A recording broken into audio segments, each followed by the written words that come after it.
بسم الله الرحمن الرحيم. الحمد لله رب العالمين،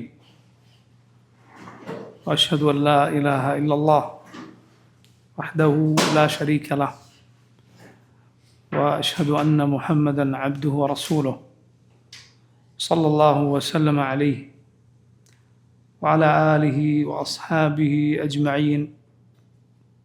اللهم انفعنا بما علمتنا وعلمنا ما ينفعنا وزدنا علما.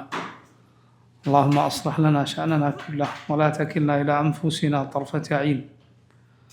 اللهم اغفر لنا ذنبنا كله دقه وجله وأوله وآخره وعلانيته وسره. اللهم اغفر للمؤمنين والمؤمنات والمسلمين والمسلمات الأحياء منهم والأموات. اللهم توفنا مسلمين وألحقنا بالصالحين. أما بعد. സഹോദരങ്ങളെ, മഹാനായ സഹാബി തമീം ബിൻ ഔസ് അദ്ദാരി റഹിമഹുല്ലാ റളിയല്ലാഹു അൻഹു, അദ്ദേഹം നബി സല്ലല്ലാഹു അലൈഹി വസല്ലമയിൽ നിന്ന് ഉദ്ധരിക്കുന്ന പ്രസിദ്ധമായ ഇമാം മുസ്ലിമിൻ്റെ സഹീഹിലുള്ള ഹദീസാണ്. അള്ളാഹുവിൻ്റെ റസൂൽ സല്ലല്ലാഹു അലൈഹി വസല്ലം പറഞ്ഞ ഈ വാക്ക്, അദ്ദീനു അൻ നസീഹ. ദീൻ എന്നാൽ അത് നസീഹത്താണ്. സഹാബത്ത് ചോദിച്ചു, ലിമൻ യാ റസൂലല്ലാഹ്, അള്ളാഹുവിൻ്റെ റസൂലെ ആരോടാണ്? നബി സല്ലല്ലാഹു അലൈഹി വസല്ലം പറഞ്ഞു, ലില്ലാഹി വലികിതാബിഹി വലിറസൂലിഹി വലിഅഇമ്മത്തിൽ മുസ്ലിമീന വഅമ്മത്തിഹിം.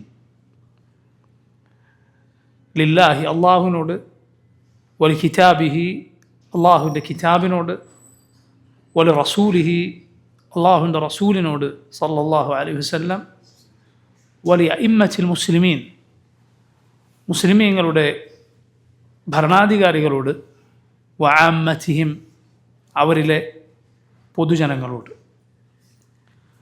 നോക്കൂ, ഈ ഹദീസ് ഈ ദീനിൻ്റെ ആകെത്തുകയാകുന്ന, ഈ ദീനിലെ എല്ലാ വിധിവിലക്കുകളെയും ഉൾക്കൊള്ളുന്ന ഒരു ഹദീസാണ്.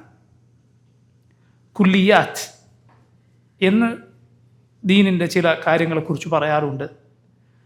ജുസ്ഇയാത്ത് എന്ന് പറയും അതിൻ്റെ നേരെ എതിർഭാഗത്ത് നിൽക്കുന്നത്. കുല്ലിയാത്ത് എന്ന് പറഞ്ഞാൽ ദീനിൻ്റെ എല്ലാ നിയമങ്ങളെയും, അല്ലെങ്കിൽ ദീനിൻ്റെ ഒരുപാട് നിയമങ്ങളെ ഉൾക്കൊള്ളുന്ന പാഠങ്ങളാണ്. ജുസ്ഇയാത്ത് എന്ന് പറഞ്ഞാൽ ദീനിലെ ഒറ്റപ്പെട്ട മസ്അലകളാണ്. ഉദാഹരണത്തിന്, ഒട്ടകമാംസം ഭക്ഷിച്ചാൽ ഉദു മുറിയുമോ? അതൊരു മസ്അലയാണ്. ഉദു മുറിയും എന്നതാണ് ശരി.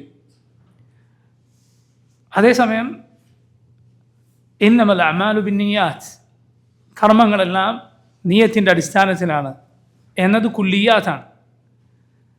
അത് ദീനിൻ്റെ എല്ലാ നിയമങ്ങളെയും ബാധിക്കുന്ന ഒരു അടിസ്ഥാന പാഠമാണ്. നോക്കൂ, അദ്ദീനു അൻ നസീഹ എന്ന റസൂലുള്ളാഹി സ്വല്ലല്ലാഹു അലൈഹി വസല്ലമയുടെ ഈ ഹദീസ് ഇസ്ലാമിൻ്റെ ഓരോ ഭാഗത്തെയും സ്പർശിക്കുന്ന, അതെല്ലാം ഉൾക്കൊള്ളുന്ന ഏറെ മഹത്തരമായ പാഠമാണ്. അതുകൊണ്ടാണ് ഇമാം നവവി റഹിമഹുല്ലാഹ് അദ്ദേഹത്തിൻ്റെ അൽ-അർബഊൻ എന്ന കിതാബിൽ 7ാമത്തെ ഹദീസായി ഈ ഹദീസ് ഉദ്ധരിച്ചിട്ടുള്ളത്. ഈ ഹദീസ് ഉദ്ധരിക്കുന്ന നബി സല്ലല്ലാഹു അലൈഹി വസല്ലമയിൽ നിന്ന് റിവായത്ത് ചെയ്യുന്ന സഹാബി തമീം ഇബ്ൻ ഔസ് അദ്ദാരി റളിയല്ലാഹു അൻഹു എന്ന സഹാബിയാണ്. അദ്ദേഹം നേരത്തെ നസറാനി ആയിരുന്ന, ക്രൈസ്തവനായിരുന്ന സഹാബിയായിരുന്നു. തമീം റളിയല്ലാഹു അൻഹുവിൻ്റെ ഒരു പ്രത്യേകതയാണ്, മുഹമ്മദുൻ സല്ലല്ലാഹു അലൈഹി വസല്ലം തമീമിൽ നിന്ന്, തമീമിൻ്റെ ഒരു അനുഭവം കേൾക്കുകയും അത് ജനങ്ങൾക്ക് പറഞ്ഞു കൊടുക്കുകയും ചെയ്തു. പണ്ഡിതന്മാർ പറഞ്ഞു, സഹാബിമാർ നബിയിൽ നിന്ന് ഹദീസ് റിവായത്ത് ചെയ്യും. പക്ഷേ നബി സല്ലല്ലാഹു അലൈഹി വസല്ലം തമീമിൻ്റെ ഒരു അനുഭവം കേൾക്കുകയും ജനങ്ങളെ മസ്ജിദിൽ വിളിച്ച് പറഞ്ഞു കൊടുക്കുകയും ചെയ്തു. തമീം റളിയല്ലാഹു അൻഹു ഒരു യാത്രക്കിടയിൽ ഒരു ദ്വീപിൽ അകപ്പെടുകയും അവിടെ ഒരു ഗുഹയിൽ ചങ്ങലയിൽ ബന്ധിതനായ നിലയിൽ മസീഹുദ് ദജ്ജാലിനെ കാണുകയും ചെയ്ത സംഭവം നബി സല്ലല്ലാഹു അലൈഹി വസല്ലം മസ്ജിദിൽ ജനങ്ങളെ വിളിച്ച് പറഞ്ഞു കൊടുക്കുകയുണ്ടായി. മുസ്ലിമിൻ്റെ സഹീഹിൽ ആ ഹദീസ് കാണാം. ഈ ഒരു പ്രത്യേകതയുള്ള സഹാബിയാണ് അദ്ദേഹം ഉദ്ധരിക്കുന്ന ഹദീസാണിത്. റസൂലുള്ളാഹി സല്ലല്ലാഹു അലൈഹി വസല്ലം പറഞ്ഞു, അദ്ദീനു അന്നസീഹ. ദീൻ എന്നാൽ അത് നസീഹത്താണ്, അത് ഗുണകാംക്ഷയാണ്, കൂറുപാലിക്കലാണ്. അദ്ദീനു അന്നസീഹ എന്ന് പറഞ്ഞാൽ നസീഹത്തില്ലാതെ ദീനില്ല. ഏതുപോലെ? നബി സല്ലല്ലാഹു അലൈഹി വസല്ലം പറഞ്ഞു, അൽ ഹജ്ജു അറഫ. ഹജ്ജ് എന്നാൽ അറഫയാണ്. എന്നാണ് അതിൻ്റെ അർത്ഥം. ഹജ്ജിൽ അറഫയിൽ നിൽക്കുക എന്ന കർമ്മം മാത്രമല്ല ഉള്ളത്. പക്ഷെ അറഫ ഇല്ലാതെ ഹജ്ജില്ല. അറഫയിൽ നിൽക്കുക ഇല്ലാതെ ഹജ്ജില്ല. അതുപോലെ നബി സല്ലല്ലാഹു അലൈഹി വസല്ലം പറഞ്ഞു, അദ്ദുആഉ ഹുവൽ ഇബാദ. അദ്ദുആഉ ഹുവൽ ഇബാദ. ദുആ ആണ് ഇബാദത്ത്, പ്രാർത്ഥനയാണ് ആരാധന. എന്തുകൊണ്ടാണത്? കാരണം ദുആ ഇല്ലാതെ ഒരു ഇബാദത്തുമില്ല. ദുആ രണ്ട് ഇനങ്ങളാണ്. ഒന്ന് ദുആഉ മസ്അല, രണ്ടാമത്തെ ദുആഉ ഇബാദ. ദുആഉ മസ്അല എന്ന് പറഞ്ഞാൽ അതിൻ്റെ അർത്ഥം, ദുആ എന്ന് കേൾക്കുമ്പോൾ നമ്മുടെ മനസ്സിൽ ആദ്യം വരുന്ന അർത്ഥം എന്തോ അതാണ്. ദുആ എന്ന് കേൾക്കുമ്പോൾ എന്താണ് നമ്മുടെ മനസ്സിൽ ആദ്യം വരിക? അള്ളാഹുവിനോട് ചോദിക്കുക, അള്ളാഹുവിനോട് തേടുക. അതാണ് ദുആഉ മസ്അല. രണ്ടാമത്തെ എന്നാൽ അത് മാത്രമല്ല ദുആ. രണ്ടാമത്തെ എന്താണ്? ദുആഉ ഇബാദ എന്ന് പറഞ്ഞാൽ അത് എല്ലാ ആരാധനാ കർമ്മങ്ങളിലുമുള്ള ദുആ ആണ്. കാരണം ഏത് ഇബാദത്ത് ചെയ്യുമ്പോഴും നമ്മുടെ മനസ്സിൽ ഉണ്ട്, ഇത് അള്ളാഹു സ്വീകരിക്കണം, റബ്ബിന് വേണ്ടിയാണ് ചെയ്യുന്നത്. ഒരാൾ എത്ര ശ്രദ്ധയില്ലാതെയാണ് അത് ചെയ്യുന്നത് എങ്കിൽ പോലും അതിൻ്റെ തുടക്കത്തിൽ അതുണ്ടാവും. അപ്പം നിസ്കാരം ഒരാൾ തുടക്കം മുതൽ ഒടുക്കം വരെ തീർത്തും അശ്രദ്ധയിലാണ് നിർവഹിച്ചത് എങ്കിൽ പോലും അവൻ വുദൂ ചെയ്തതും മസ്ജിദിലേക്ക് വന്നതും നിസ്കാരത്തിന് കൈകെട്ടിയതും ഒക്കെ ആർക്കും വേണ്ടിയാണ്? അള്ളാഹുവിന് വേണ്ടിയാണ്, യാതൊരു സംശയവുമില്ല. അതുകൊണ്ട് നോക്കൂ, ഒരാൾ ശ്രദ്ധയില്ലാതെയാണ് നിസ്കരിച്ചത് എങ്കിൽ പോലും അതിൻ്റെ പേരിൽ ആ നിസ്കാരം എന്ത് ചെയ്യേണ്ടതില്ല? മാറ്റി നിസ്കരിക്കേണ്ടതില്ല. നിർബന്ധമാണ് നിസ്കാരത്തിൽ ശ്രദ്ധ ഉണ്ടായിരിക്കുക എന്നത്. പക്ഷേ അത് വിട്ടുപോയാൽ ആ നിസ്കാരം അടക്കി നിസ്കരിക്കേണ്ടതില്ല.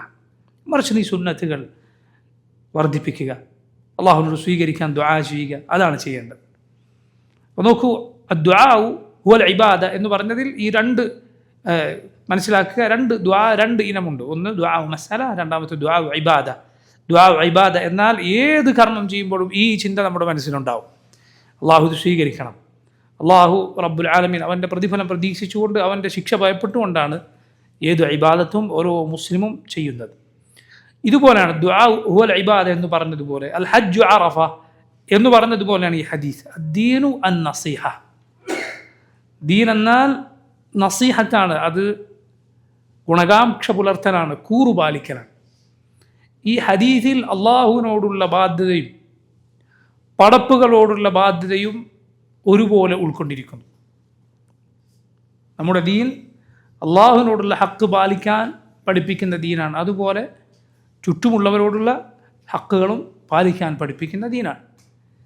നമ്മുടെ ഇബാദത്തുകൾ അങ്ങനെ ഉള്ളതാണ്. നിങ്ങൾ നോക്കൂ, നിസ്കാരം ഒരടിമയും അള്ളാഹുവും തമ്മിലുള്ള ബന്ധമാണ് എങ്കിൽ സകാത്ത് അത് പടപ്പുകളെ കൂടി അവരെ കൂടി ഉൾക്കൊള്ളുന്ന ഇബാദത്താണ്. അവരന്വേഷിക്കണം, സകാത്തിൻ്റെ അവകാശികളെ കാണണം, അവരിലേതെങ്കിലും ഒരു വിഭാഗത്തിനായിരിക്കണം ഇത് കൊടുക്കേണ്ടത്. സദഖ നോക്കൂ, നോമ്പ് നോക്കൂ, ഹജ്ജ് നോക്കൂ, ഇതെല്ലാം പല ഇനങ്ങളിൽ ഉള്ളതാണ്. ചിലത് ശരീരം കൊണ്ട്, ചിലത് സമ്പത്ത് കൊണ്ട്, ചിലത് രണ്ടും കൊണ്ട്. ഇങ്ങനെ യാ അയ്യുഹല്ലദീന ആമനു ദുഖുലു ഫിസ്സിൽമി കാഫ എന്ന് അള്ളാഹു പറഞ്ഞതിനെ പൂർത്തീകരിക്കുന്നതാണ് ദീനിലെ ഇബാദത്തുകൾ. നിങ്ങൾ പൂർണ്ണമായി ഇസ്ലാമിലേക്ക് പ്രവേശിക്കുക. കാരണം മനുഷ്യരുടെ പ്രകൃതം പല രൂപത്തിലായിരിക്കും. ചില ആളുകൾ ശരീരം കൊണ്ട് എന്ത് ത്യാഗവും അവൻ സഹിക്കും, പക്ഷെ 5 പൈസ അവന് കൊടുക്കാൻ സാധിക്കില്ല, അവൻ പിശുക്കനായിരിക്കും. ചില ആളുകൾ എത്ര വേണമെങ്കിലും കൊടുക്കാൻ അവൻ തയ്യാറാണ്, പക്ഷേ 2 റക്അത്ത് നിസ്കരിക്കുക എന്നത് അവന് വലിയ പ്രയാസമായിരിക്കും. ഈ ദീൻ അങ്ങനെ ആളുകൾ അവരുടെ താല്പര്യം അനുസരിച്ച് അള്ളാഹുവിനെ ഇബാദത്ത് ചെയ്യാൻ വിട്ടുകൊടുക്കുന്ന ദീനല്ല. നീ അള്ളാഹുവിൻ്റെ അടിമയാണ് എങ്കിൽ അള്ളാഹു പറഞ്ഞതുപോലെ അവനെ ഇബാദത്ത് ചെയ്യണം. 5 നേരത്തെ നിസ്കാരം നിർബന്ധമുണ്ട് എന്നതുപോലെ സകാത്ത് നിർബന്ധമുണ്ട്, നോമ്പുണ്ട്, ഹജ്ജുണ്ട്. ഇങ്ങനെയാണ് ദീൻ. നിർബന്ധമാക്കിയ കർമ്മങ്ങളാകട്ടെ അത് ഏതൊരാൾക്കും എളുപ്പമുള്ളതാണ്. പക്ഷെ അതിൽ ഈ പറഞ്ഞ ഇനങ്ങളുണ്ട്. നിർബന്ധമാക്കപ്പെട്ടതിനപ്പുറം അള്ളാഹുവിലേക്ക് കൂടുതൽ അടുക്കാൻ ഒരാൾ ആഗ്രഹിക്കുന്നുണ്ടോ, വാതിൽ തുറന്നിട്ടിരിക്കുന്നു. അതിലൂടെ നബി സല്ലല്ലാഹു അലൈഹി വസല്ലം പിൻപറ്റിക്കൊണ്ട് ഒരാൾക്ക് അള്ളാഹുവിലേക്ക് എത്ര വേണമെങ്കിലും അടുക്കാൻ സാധിക്കുന്ന സുന്നത്തായ അമലുകളുടെ വിശാലമായ ഭൂമിക ഈ ദീനിൽ ഉണ്ട്. പറഞ്ഞു വന്നത് അള്ളാഹുവിനോടുള്ള ബാധ്യതയും പടപ്പുകളോടുള്ള ബാധ്യതയും ഒരുപോലെ ഉൾക്കൊള്ളുന്ന ഒരു ഹദീസാണിത്. അദ്ദീനു അൻ നസീഹ, ദീൻ എന്നാൽ നസീഹത്താണ്. എന്താണ് സഹോദരങ്ങളെ നസീഹത്ത് എന്ന് പറഞ്ഞാൽ? അതിൻ്റെ അർത്ഥം, നസീഹത്ത് എന്ന വാക്ക് നസഹ എന്ന വാക്കിൽ നിന്നാണ് ഉണ്ടായിട്ടുള്ളത്. നസഹ എന്ന വാക്ക് യഥാർത്ഥത്തിൽ അതിൻ്റെ അർത്ഥം എന്ന് പറഞ്ഞാൽ കളങ്കമറ്റ, കറയില്ലാത്ത, നിഷ്കളങ്കമായ, ആത്മാർത്ഥമായ സംഗതിക്കാണ് ആ വാക്ക് ഉപയോഗിക്കുക. അതുകൊണ്ടാണ് അള്ളാഹു പറഞ്ഞത് യാ അയ്യുഹല്ലദീന ആമനു തൂബു ഇലല്ലാഹി തൗബതൻ നസൂഹ. യാ അയ്യുഹല്ലദീന ആമനു, ഓ മുഅ്മിനുകളെ, തൂബു ഇലല്ലാഹ്, നിങ്ങൾ അള്ളാഹുവിലേക്ക് ഖേദിച്ച് തൗബ ചെയ്തു മടങ്ങുക. എങ്ങനെയുള്ള തൗബ? തൗബതൻ നസൂഹ, കലർപ്പില്ലാത്ത തൗബ, ആത്മാർത്ഥമായ തൗബ. ഇതാണ് യഥാർത്ഥത്തിൽ നസീഹത്തിൻ്റെ ഉൾക്കാമ്പ് എന്ന് പറയുന്നത്. അതുകൊണ്ടാണ് അതിന് നമ്മൾ കൂറുപാലിക്കുക എന്നർത്ഥം പറയുന്നത്. ഗുണകാംക്ഷ എന്ന് പറയുന്നത് പോലെ കൂറുപാലിക്കുക. എന്താണ് കൂറെന്ന് പറയുന്നത്? അവൻ ഉള്ളുകൊണ്ട് ആത്മാർത്ഥമായി നല്ലത് വിചാരിക്കുകയും നന്മ ആഗ്രഹിക്കുകയും മോശമായതൊന്നും ചിന്തിക്കാതിരിക്കുകയും ഒട്ടും കാപട്യം വെച്ച് പുലർത്താതിരിക്കുകയും ചെയ്യും. അതാണ് നസീഹത്ത് എന്ന് പറഞ്ഞാൽ. അദ്ദീനു അൻ നസീഹ, ഈ ദീൻ എന്നാൽ അത് നസീഹത്താണ്. സഹാബത്ത് റളിയല്ലാഹു അൻഹും നബി സല്ലല്ലാഹു അലൈഹി വസല്ലം ഈ വാക്ക് പറഞ്ഞപ്പോൾ ചോദിക്കാൻ, ലിമൻ യാ റസൂലല്ലാഹ്, അള്ളാഹുവിൻ്റെ റസൂലെ ആരോടാണ് എന്ന് പറഞ്ഞാൽ നമ്മുടെ ഈ നസീഹത്തിന്, ഗുണകാംക്ഷക്ക്, കൂറുപാലിക്കലിന് അവകാശപ്പെട്ടവർ ആരാണ്?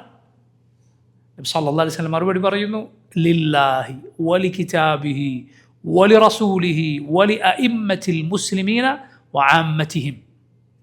ലില്ലാഹ്, ആദ്യം പറഞ്ഞത് അള്ളാഹുവിനോടാണ്. അള്ളാഹുവിനോട് നീ കൂറുപാലിക്കുക, ആത്മാർത്ഥത പുലർത്തുക, സത്യസന്ധനാവുക. ഏതൊക്കെ കാര്യങ്ങളിലാണ് അത് വേണ്ടത്? അള്ളാഹു നിർബന്ധമാക്കിയ കാര്യങ്ങളിൽ നസീഹത്ത് പുലർത്തുക. അത് വാജിബായ നസീഹത്തുണ്ട്, അതുപോലെ പുണ്യകരമായ മുസ്തഹബായ നസീഹത്തിൻ്റെ ഭാഗവുമുണ്ട്. അള്ളാഹു നിർബന്ധമാക്കി അവനോടുണ്ടായിരിക്കേണ്ട നസീഹത്താണ്, കൂറുപാലിക്കലാണ്, അവനിൽ വിശ്വസിക്കേണ്ടത്. അള്ളാഹുവിൽ നീ വിശ്വസിക്കുക, അവൻ മാത്രമാണ് റബ്ബ് എന്ന് വിശ്വസിക്കുക, അവൻ മാത്രമാണ് ഇലാഹ് എന്ന് വിശ്വസിക്കുകയും അവനെ മാത്രം ഇബാദത്ത് ചെയ്യുകയും ചെയ്യുക.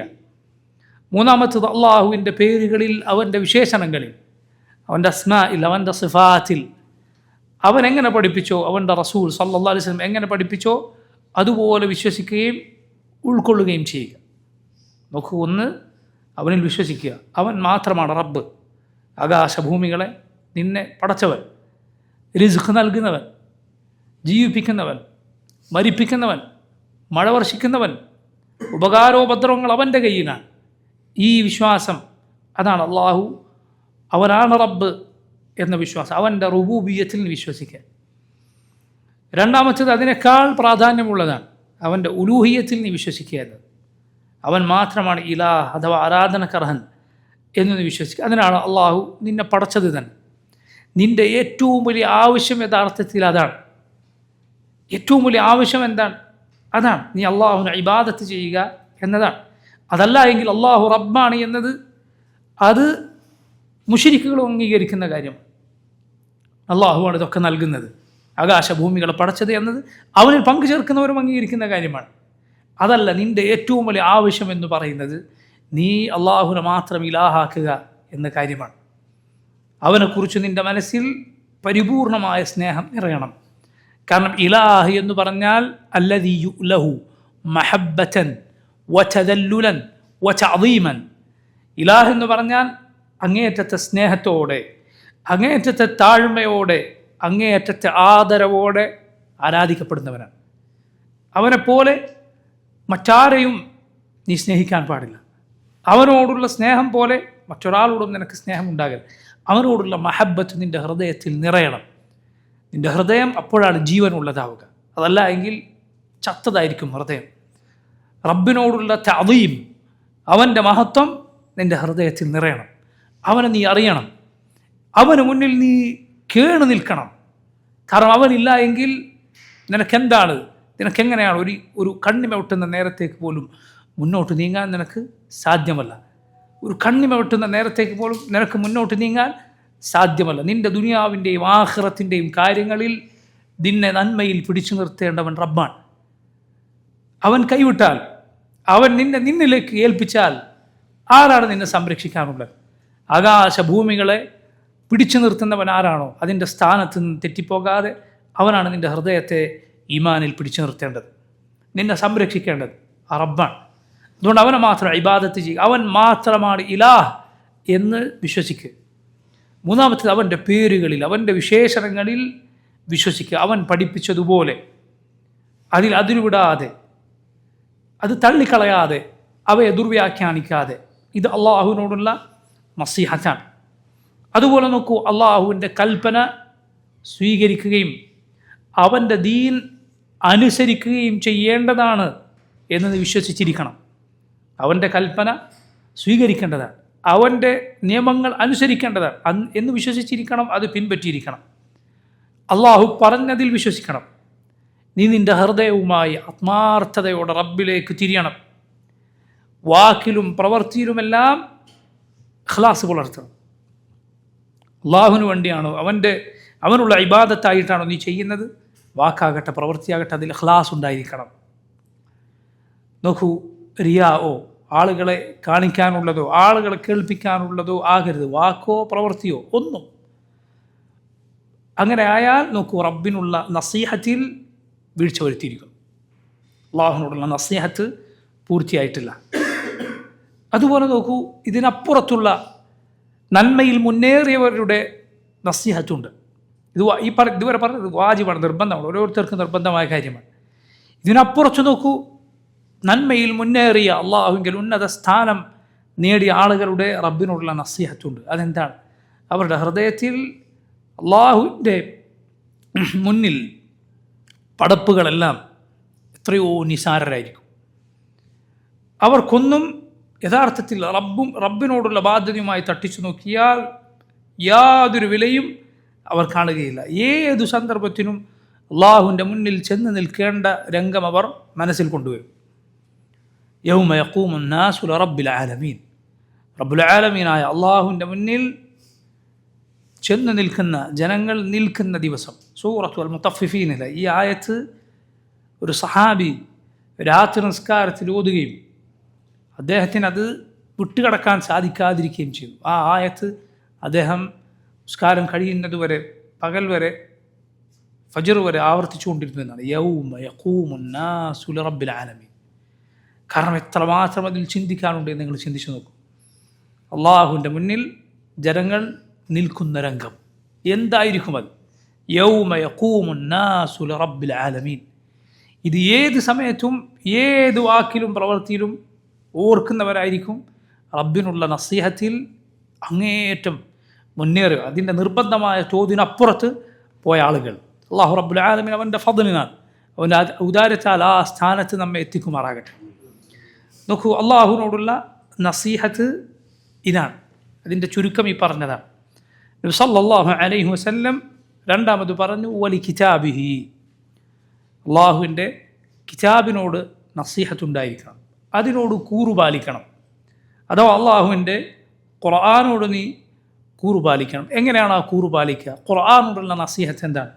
ഖുർആന് നീ അതിൻ്റെ ഹക്ക് നൽകണം, അതിനോടുള്ള നിൻ്റെ ബാധ്യത നീ പാലിക്കണം, ഖുർആനിൻ്റെ അവകാശം നീ വകവെച്ചു നൽകണം. അത് അള്ളാഹുവിൻ്റെ കലാമാണെന്ന് നീ വിശ്വസിച്ചിരിക്കണം. അത് റബ്ബ് സംസാരിച്ചതാണ്, അള്ളാഹുവിൻ്റെ സംസാരമാണ്, അവൻ്റെ കലാമാണത്. പടപ്പുകളിൽ ഒരാളുടെയും വാക്കല്ല, അത് ജിബ്രീലിൻ്റെ വാക്കല്ല, മുഹമ്മദ് സല്ലല്ലാഹു അലൈഹി വസല്ലമയുടെ വാക്കല്ല, മറിച്ച് റബ്ബിൻ്റെ വാക്കാണ്. അവനത് സംസാരിച്ചിരിക്കുന്നു. അത് അള്ളാഹുവിൻ്റെ വാക്കാണ്. പടപ്പുകളുടെ അതാണ് അതിൻ്റെ അത്ഭുതം എന്ന് പറയുന്നത്. അള്ളാഹുവിൻ്റെ മുഴുവൻ നബിമാർക്കും അവൻ നൽകിയ അത്ഭുതങ്ങളിൽ, ദൃഷ്ടാന്തങ്ങളിൽ ഏറ്റവും വലിയ ദൃഷ്ടാന്തം ഏതാണ്? മുഹമ്മദ് സല്ലല്ലാഹു അലൈഹി വസല്ലമക്ക് നൽകിയ ഖുർആനാണ്. മുഴുവൻ നബിമാർക്കും അള്ളാഹു നൽകിയ ദൃഷ്ടാന്തങ്ങളിൽ, ആയത്തുകളിൽ, മുഅ്ജിസത്തുകളിൽ വെച്ച് ഏറ്റവും വലിയ മുഅ്ജിസത്ത്, ഏറ്റവും വലിയ അത്ഭുതം മുഹമ്മദ് സല്ലല്ലാഹു അലൈഹി വസല്ലമക്ക് അള്ളാഹു നൽകിയ ഈ ഖുർആനാകുന്നു. നീ വിശ്വസിച്ചിരിക്കണം, അത് ഹുജ്ജത്തുല്ലാഹ് അൽ ബാലിഗ, അള്ളാഹുവിൻ്റെ തെളിവാകുന്നു. അള്ളാഹു പടപ്പുകൾക്ക് മേൽ സ്ഥാപിച്ച അവൻ്റെ തെളിവ്. ലിയുൻദിറകും ബിഹി വമൻ ബലഗ്, അള്ളാഹു പറഞ്ഞതുപോലെ ഈ ഖുർആൻ അവൻ എത്തിച്ചിരിക്കുന്നു നബി ജനങ്ങൾക്ക് താക്കീത് നൽകാൻ വേണ്ടി. വമൻ ബലഗ്, ആർക്കെല്ലാം ഇത് വന്നു കിട്ടിയോ അവർക്കെല്ലാമുള്ള തെളിവാണിത്. അതുകൊണ്ട് ഖുർആൻ ആർക്ക് വന്നു കിട്ടിയോ, ആ ഖുർആനിൻ്റെ അർത്ഥം ആർക്ക് മനസ്സിലായോ അവന് മേൽ തെളിവ് സ്ഥാപിക്കപ്പെട്ടിരിക്കുന്നു. അവന് ഇനി അറിയില്ല എന്ന ന്യായം പറയാൻ സാധ്യമല്ല. എനിക്കറിയില്ല റബ്ബേ, നിന്നെ മാത്രമേ ആരാധിക്കാൻ പാടുള്ളൂ എന്ന് എനിക്കറിയില്ല, പരലോകമുണ്ടായിരുന്നു എന്ന് എനിക്കറിയില്ല എന്ന് പറയാൻ ഖുർആൻ വന്നു കിട്ടിയ, ഖുർആനിൻ്റെ അർത്ഥം മനസ്സിലായ ഒരാളെ സംബന്ധിച്ചിടത്തോളം സാധ്യമല്ല. ഖുൽ ഫലില്ലാഹിൽ ഹുജ്ജത്തുൽ ബാലിഗ, അള്ളാഹു പറഞ്ഞ അവൻ്റെ ഹുജ്ജ അൽ ബാലിഗ, ആളുകൾക്ക് മേലെല്ലാം അവൻ സ്ഥാപിച്ചിട്ടുള്ള അവൻ്റെ ഹുജ്ജത്താണ്, അവൻ്റെ തെളിവാണ് ഖുർആൻ എന്ന് പറയുന്നത്. അത് നീ വിശ്വസിച്ചിരിക്കണം. അതുപോലെ ഖുർആൻ സന്മാർഗമാണ്, ഹുദ നൂർ, അത് സന്മാർഗമാണ്, അത് വെളിച്ചമാണ്. ഇന്ന ഹാദൽ ഖുർആന യഹ്ദീ ലില്ലതി ഹിയ അഖ്വം, ഈ ഖുർആൻ ഏറ്റവും നേരായതിലേക്ക് വഴി നടത്തുന്നു എന്ന് അള്ളാഹു പറഞ്ഞു. അത് വിശ്വസിച്ചിരിക്കുക നിർബന്ധമാണ്. അതുപോലെ ഖുർആനിനോടുള്ള നസീഹത്താണ്, നിർബന്ധമായ നസീഹത്താണ്, കൂറുപാലിക്കലാണ്. ഖുർആനിൻ്റെ കൽപ്പന പാലിക്കപ്പെടേണ്ടതാണ്, അത് ഭൂമിയിൽ നടപ്പിലാക്കപ്പെടേണ്ടതാണ് എന്ന് നീ വിശ്വസിച്ചിരിക്കണം. അത് മാറ്റിവെക്കാനോ അതിനേക്കാൾ നല്ലതുകൊണ്ട് വിധി പറയാനോ പാടുണ്ട് എന്നൊരിക്കലും നീ വിശ്വസിക്കാൻ പാടില്ല. മറിച്ച് ഖുർആൻ കൊണ്ടാണ് വിധി പറയേണ്ടത്, അതാണ് പാലിക്കപ്പെടേണ്ടത് എന്ന് നീ ഉറച്ചു വിശ്വസിച്ചിരിക്കണം. അതിൽ നിനക്ക് ഒരു സംശയം ഉണ്ടാകാൻ പാടില്ല. ഏത് കാലത്തും ഈ ഖുർആനിൻ്റെ വിധിവിലക്കുകൾ ലോകർക്ക് ബാധകമാണ് എന്ന് വിശ്വസിച്ചിരിക്കണം. ഇന്ന് ചില വിവരദോഷികളായ മുസ്ലിമീങ്ങൾ പറയുന്നത് പോലെ അത് ഇക്കാലത്ത് യോജിച്ചതല്ല, അതിൽ സാഹചര്യം വേറെയാണ് എന്ന് ഒരിക്കലും പറയാൻ പാടില്ല. എത്രയോ മുസ്ലിമീങ്ങൾ ഈ കുഫറിൻ്റെ വാക്ക് ഇന്ന് പറഞ്ഞുകൊണ്ടിരിക്കുന്നു. ഒരുപാട് ആളുകൾ, അവർക്കറിയില്ല, അവർ പറയുകയാണ് ഇസ്ലാമിൻ്റെ ഉപദേശം, ദീനിൻ്റെ അടിസ്ഥാന പാഠങ്ങൾ പറഞ്ഞാൽ പോലും ആളുകളിൽ ചിലർ പറയുകയാണ് ഇതൊക്കെ എന്താണ്, ഇതൊക്കെ വയസ്സന്മാരുടെ ഉപദേശം, ഇതൊക്കെ പഴയ കാലത്തെ ആളുകൾ, ഇതൊക്കെ പുതിയ തലമുറയ്ക്ക് യോജിച്ചതല്ല, ഇതൊക്കെ പുതിയ ജനറേഷന് യോജിച്ചതല്ല. ഈ പറഞ്ഞു വരുന്നത് എവിടെയാണ് ചെന്ന് തട്ടുക എന്ന് ആളുകൾ ചിന്തിക്കുന്നില്ല. സഹോദര, അള്ളാഹുവിൻ്റെ നിയമം എന്ന് പറഞ്ഞാൽ അത് കേവലം മസ്ജിദിൽ 5 നേരത്തെ ഇബാദത്തിന് മാത്രമുള്ളതല്ല, മറിച്ച് നിൻ്റെ ജീവിതത്തിൽ മുഴുവനുമുള്ളതാണ്. അത് നടപ്പിലാക്കിയേ പറ്റൂ എന്ന് നീ വിശ്വസിച്ചിരിക്കണം. വിശ്വാസം നിനക്ക് തെറ്റാൻ പാടില്ല, മനസ്സിലായില്ലേ? ആ വിശ്വാസത്തിന് എതിര് മനസ്സിൽ വരുന്നതും ഒരാൾ അള്ളാഹുവിൻ്റെ കൽപ്പനയ്ക്ക് എതിര് ചെയ്തു പോകുന്നതും രണ്ടാണ്. ആളുകൾക്ക് പലപ്പോഴും മനസ്സിലാകുന്നില്ല. അള്ളാഹു കൽപ്പിച്ച കൽപ്പനയാണിത് എന്നറിയാം, എന്നിട്ട് പൈശാചിക പ്രേരണ കൊണ്ട് ഒരാൾക്ക് തെറ്റുപറ്റിപ്പോകുന്നു. ആൾക്കറിയാം ഇത് റബ്ബ് കൽപ്പിച്ചതാണ്, ഞാൻ എതിര് ചെയ്തു പോയിരിക്കുന്നു, തെറ്റാണ് നമ്മൾ വിശ്വസിക്കുന്നു. അവനെ പോലെയാണോ അള്ളാഹുവിൻ്റെ കൽപ്പന അത് പാലിക്കേണ്ടതില്ല, അതൊക്കെ പഴയ കാലത്ത്, അതൊക്കെ ആർക്കാണ് ഇപ്പോൾ പാലിക്കാൻ സാധിക്കുക എന്ന് വിശ്വസിക്കുന്നത്? രണ്ടാണ്. ഒന്ന് കേവലം അസിയത്താണ്, ഒരു തിന്മയാണ്, അള്ളാഹുവിന് പുറത്തു കൊടുത്തേക്കും. അതല്ല എങ്കിൽ അതിൻ്റെ ശിക്ഷ അനുഭവിച്ച് പിന്നീട് അള്ളാഹുവിനെ സ്വർഗത്തിലേക്ക് രക്ഷപ്പെടുത്തും. എന്നാൽ അള്ളാഹുവിൻ്റെ കൽപ്പന പാലിക്കേണ്ടതില്ല എന്ന് വിശ്വസിച്ചാലോ കുഫറാണ്, അത് ഇസ്ലാമിൽ നിന്ന് പുറത്തു പോകുന്ന കാര്യമാണ്. അവൻ പിൻപറ്റിയത് ഇബ്ലീസിനെയാണ്. കാരണം ഇബ്ലീസ് അള്ളാഹുവിൻ്റെ കൽപ്പന പാലിക്കേണ്ടതില്ല, അതെനിക്ക് ബാധകമല്ല എന്ന് പറഞ്ഞവനാണ്. അള്ളാഹുവിൻ്റെ കൽപ്പനയോട് അവൻ എതിര് പറയുകയാണ്. ആദം അലൈഹിസ്സലാമിന് സുജൂദ് ചെയ്യാൻ പറഞ്ഞപ്പോൾ അവൻ പറയുകയാണ്, ഞാൻ എങ്ങനെ സുജൂദ് ചെയ്യാനാണ്? കാരണം നീ ആദമിനെ മണ്ണ് കൊണ്ട് പടച്ചു, എന്നെ തീ കൊണ്ടാണ് പഠിച്ചത്, ഞാൻ ആദമിനേക്കാളും ഖൈറാണ്, ഞാൻ ആദമിന് സുജൂദ് ചെയ്യുകയും. എന്നാൽ ആദം അലൈഹിസ്സലാമിന് ആ മരത്തിൽ നിന്ന് കഴിക്കരുത് എന്ന് റബ്ബ് പറഞ്ഞപ്പോൾ അതിനെതിരെ ചെയ്തു പോയപ്പോൾ പറഞ്ഞ എന്താണ്?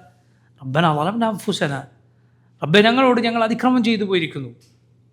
വഇല്ലം തഗ്ഫിർ ലനാ വതർഹംനാ, ലനകൂനന്ന മിനൽ ഖാസിരീൻ, റബ്ബേ നീ പുറത്തു തന്നില്ല എങ്കിൽ, നീ കരുണ ചൊരിഞ്ഞില്ല എങ്കിൽ ഞങ്ങൾ നഷ്ടക്കാരുടെ കൂട്ടത്തിലായിരിക്കും. ആദം അലൈഹിസ്സലാമിനെ നമ്മൾ പിൻപറ്റേണ്ടത്. ആദം നബിക്ക് അള്ളാഹുവിൻ്റെ പാപമോചനവും അള്ളാഹുവിൽ ഉന്നത സ്ഥാനവുമാണ് ലഭിച്ചത്. സുമ്മ ജ്തബാഹു റബ്ബുഹു, അള്ളാഹു ആദം അലൈഹിസ്സലാമിനെ തിരഞ്ഞെടുത്തു. ആദം നബിയുടെ തൗബ സ്വീകരിച്ചു, നേർവഴിയിലാക്കി. ഇബ്ലീസിനെ എന്താണ് ചെയ്തത്? അള്ളാഹു റബ്ബുൽ ആലമീൻ അവനെ ശപിച്ചു. ഫഇന്ന അലൈക ലഅനതി ഇലാ യൗമിദ്ദീൻ, അന്ത്യനാൾ വരെ എൻ്റെ ശാപമാണ് നിനക്കുണ്ടാവുക എന്നാണ് റബ്ബ് പറഞ്ഞത്. ഇബ്ലീസിനെ പിൻപറ്റുന്നവർക്ക്, അവൻ്റെ വാദം പറയുന്നവർക്ക് അള്ളാഹുവിൻ്റെ ലഅനത്താണ്. ആദം അലൈഹിസ്സലാമിൻ്റെ വഴി പിൻപറ്റിയവർക്ക് അബദ്ധം സംഭവിച്ചാലും അവരെ കാത്തിരിക്കുന്നത് അള്ളാഹുവിൻ്റെ പാപമോചനമാണ്, അള്ളാഹുവിൽ നിന്നുള്ള ഹിദായത്താണ്. അതുകൊണ്ട് ഒരിക്കലും ദീനിനെതിരായ ഒരു കാര്യത്തെ ന്യായീകരിക്കാൻ, അത് നീ ചെയ്യുന്നതാണെങ്കിൽ പോലും അത് ന്യായീകരിക്കാൻ നിൽക്കരുത്. അപകടമാണ്, വലിയ വലിയ അപകടമാണ്. മറിച്ച് നീ അള്ളാഹുവിന് കീഴൊതുങ്ങുന്നവനാവുക, തെറ്റ് സമ്മതിക്കുന്നവനാവുക. അല്ല സഹോദരങ്ങളെ, അള്ളാഹുവിനെ സംബന്ധിച്ചിടത്തോളം ചില സന്ദർഭങ്ങളിൽ അല്ല നന്മ ചെയ്യുന്ന ആളുകൾ അതിൽ അഹങ്കരിക്കുകയാണ് എങ്കിൽ അവനെക്കുറിച്ചൊരു രുജുബ് അവന് തോന്നുകയാണ്. ഞാൻ കുഴപ്പമില്ല, ഞാൻ ഒരു കൊള്ളാവുന്ന ആളാണ്, എന്നെപ്പോലെ ആരാളുള്ളത് എന്നൊക്കെ അവന് തോന്നുകയാണെങ്കിൽ അള്ളാഹു റബ്ബുൽ ആലമീൻ അവൻ ഇഷ്ടപ്പെടുന്നത് തെറ്റ് സംഭവിച്ചു പോയി. എന്നിട്ട് അതിൽ നീറുന്ന ഹൃദയവുമായി അള്ളാഹുവിൻ്റെ മുന്നിൽ കേണു നിൽക്കുന്ന റബ്ബേ സംഭവിച്ചു പോയി, നീ പുറത്തു തന്നില്ല എങ്കിൽ ഞാനാകെ നശിച്ചു പോകും. അങ്ങനെയുള്ള പാപിയുടെ തേങ്ങലാണ് ഈ ആരാധനകൾ അർപ്പിക്കുന്നവൻ്റെ അഹങ്കാരത്തെക്കാൾ അള്ളാഹുവിനിഷ്ടം. യാതൊരു സംശയവുമില്ല കാര്യത്തിൽ. ആ തിന്മ ചെയ്തു പോയവൻ്റെ തേങ്ങലുണ്ടല്ലോ, അള്ളാഹുവിൻ്റെ മുന്നിലുള്ള അവൻ്റെ ഹൃദയം നുറുങ്ങിയുള്ള നിൽപ്പുണ്ടല്ലോ, അള്ളാഹു അത് ഇഷ്ടപ്പെടും. റബ്ബ് സുബ്ഹാനഹു വ തആല അവന് ഉന്നതമായ സ്ഥാനം അവൻ്റെ അരികിൽ നൽകിയേക്കും. അതുകൊണ്ട് ഈ ചിന്താഗതി സഹോദരങ്ങൾ എപ്പോഴും ശ്രദ്ധിക്കേണ്ടതുണ്ട്. അള്ളാഹുവിൻ്റെ കൽപ്പന പാലിക്കപ്പെടേണ്ടതാണ് എന്ന് വിശ്വസിക്കണം. നിനക്കതിൽ വീഴ്ച പറ്റിയാലും അള്ളാഹുവിൻ്റെ കൽപ്പന ലംഘിക്കപ്പെടുന്നു എന്ന് കേട്ടാൽ നിനക്ക് പൊള്ളണം. അള്ളാഹുവിനെ അനുസരിക്കുന്ന ആളുകൾ എന്ന് കേട്ടാൽ നിനക്ക് സന്തോഷമുണ്ടാകണം. മനസ്സിലായില്ലേ? വളരെ വളരെ ശ്രദ്ധിക്കേണ്ട കാര്യമാണ്. അതുപോലെ നോക്കൂ, റബ്ബിൻ്റെ കിതാബിനോടുള്ള ബാധ്യതയാണ് ആ കിതാബിൽ വന്നിട്ടുള്ള മുഴുവൻ വിവരങ്ങളിലും വൃത്താന്തങ്ങളിലും വിശ്വസിക്കണം. പഴയകാല നബിമാരുടെ കഥകളാകട്ടെ, വരാനിരിക്കുന്ന കാര്യങ്ങളാകട്ടെ, മുഴുവൻ ഖബറുകളിലും ഖുർആനിൻ്റെ വിവരണങ്ങളിലും വിശ്വസിച്ചിരിക്കണം. നിർബന്ധമാണ് ഈ പറഞ്ഞത്. ഇതിനപ്പുറം ഖുർആനോടുള്ള നസീഹത്തുണ്ട്, പുണ്യകരമായ നസീഹത്ത്. അതെന്താണ്? നീ സാധിക്കുന്നത്ര പരമാവധി ഖുർആൻ പാരായണം ചെയ്യുക, ഖുർആനിൻ്റെ പാരായണം വർദ്ധിപ്പിക്കുക. മനസ്സിലായില്ലേ? നമ്മുടെ മുൻഗാമികൾ അവർ ഒരു മാസത്തിലധികം അല്ലെങ്കിൽ 40 ദിവസത്തിലധികം ഖുർആൻ പൂർത്തിയാക്കാതിരിക്കുക എന്നത് അവരിഷ്ടപ്പെട്ടിരുന്നില്ല എന്ന്. മനസ്സിലായില്ലേ? അതുകൊണ്ട് പരമാവധി സാധിക്കുന്നത്ര ഒരു ഖുർആനിൽ നിന്ന് ഒരു വിരുത്ത് എന്ന് പറഞ്ഞാൽ ഒരു ദിവസം നിശ്ചിതമായൊരു പാരായണം നമുക്കുണ്ടായിരിക്കണം. ഖുർആൻ അത് മുസ്ഹഫ് തുറന്നു നോക്കാത്ത നിൻ്റെ ജീവിതത്തിൽ ഒരു ദിവസം എന്ന് പറയുന്നത് അത് വലിയ നഷ്ടമാണ്. ആ ദിവസം ഖുർആൻ മുസ്ഹഫ് ഒന്നെടുത്ത് തുറന്നു നോക്കാത്തൊരു ദിവസം, അള്ളാഹുവിൻ്റെ കലാം പാരായണം ചെയ്യാത്തൊരു ദിവസം സഹോദരൻ, അത് നഷ്ടമാണ്. ഒരാൾക്ക് അങ്ങനെ ചെയ്താൽ കുറ്റമുണ്ട് എന്നല്ല ഞാൻ പറയുന്നത്. വാജിബായ പാരായണം അത് നിസ്കാരത്തിലെ പാരായണമാണ്, ശരിയാണ്. പക്ഷേ ഈ ഖുർആൻ അതുമായി ബന്ധമില്ലാത്ത നിൻ്റെ ജീവിതം, അതുമായി ബന്ധമില്ലാത്തൊരു അതെന്ത് ദിവസമാണ്? അപ്പോൾ സഹോദരങ്ങളെ ശ്രമിക്കുക. സാധിക്കും. ഓതി പരിചയമില്ല അല്ലെങ്കിൽ ഓതി ശീലമില്ലാത്ത ആളുകൾ ശ്രമിക്കുക. എത്രയാണോ നിനക്കൊരു ദിവസം സാധിക്കുന്നത് അല്പമെങ്കിലും നീ പാരായണം ചെയ്യുക. ഇതൊരു ജുസ് ആയാൽ അൽഹംദുലില്ലാഹ്, അത് എത്ര ഖൈറാണ്. ഒരു മാസം കൊണ്ട് ഖുർആൻ മുഴുവനായി പൂർത്തീകരിക്കാൻ സാധിക്കും.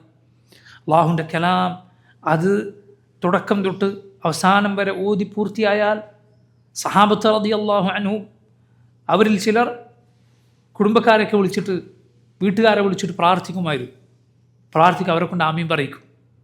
കാരണം അവർ വിശ്വസിച്ചിരുന്നു ഖുർആൻ പാരായണം ചെയ്ത് പൂർത്തിയാക്കിയാൽ അവിടെ ഉത്തരം ലഭിക്കുന്ന ദുആ ഉണ്ട്.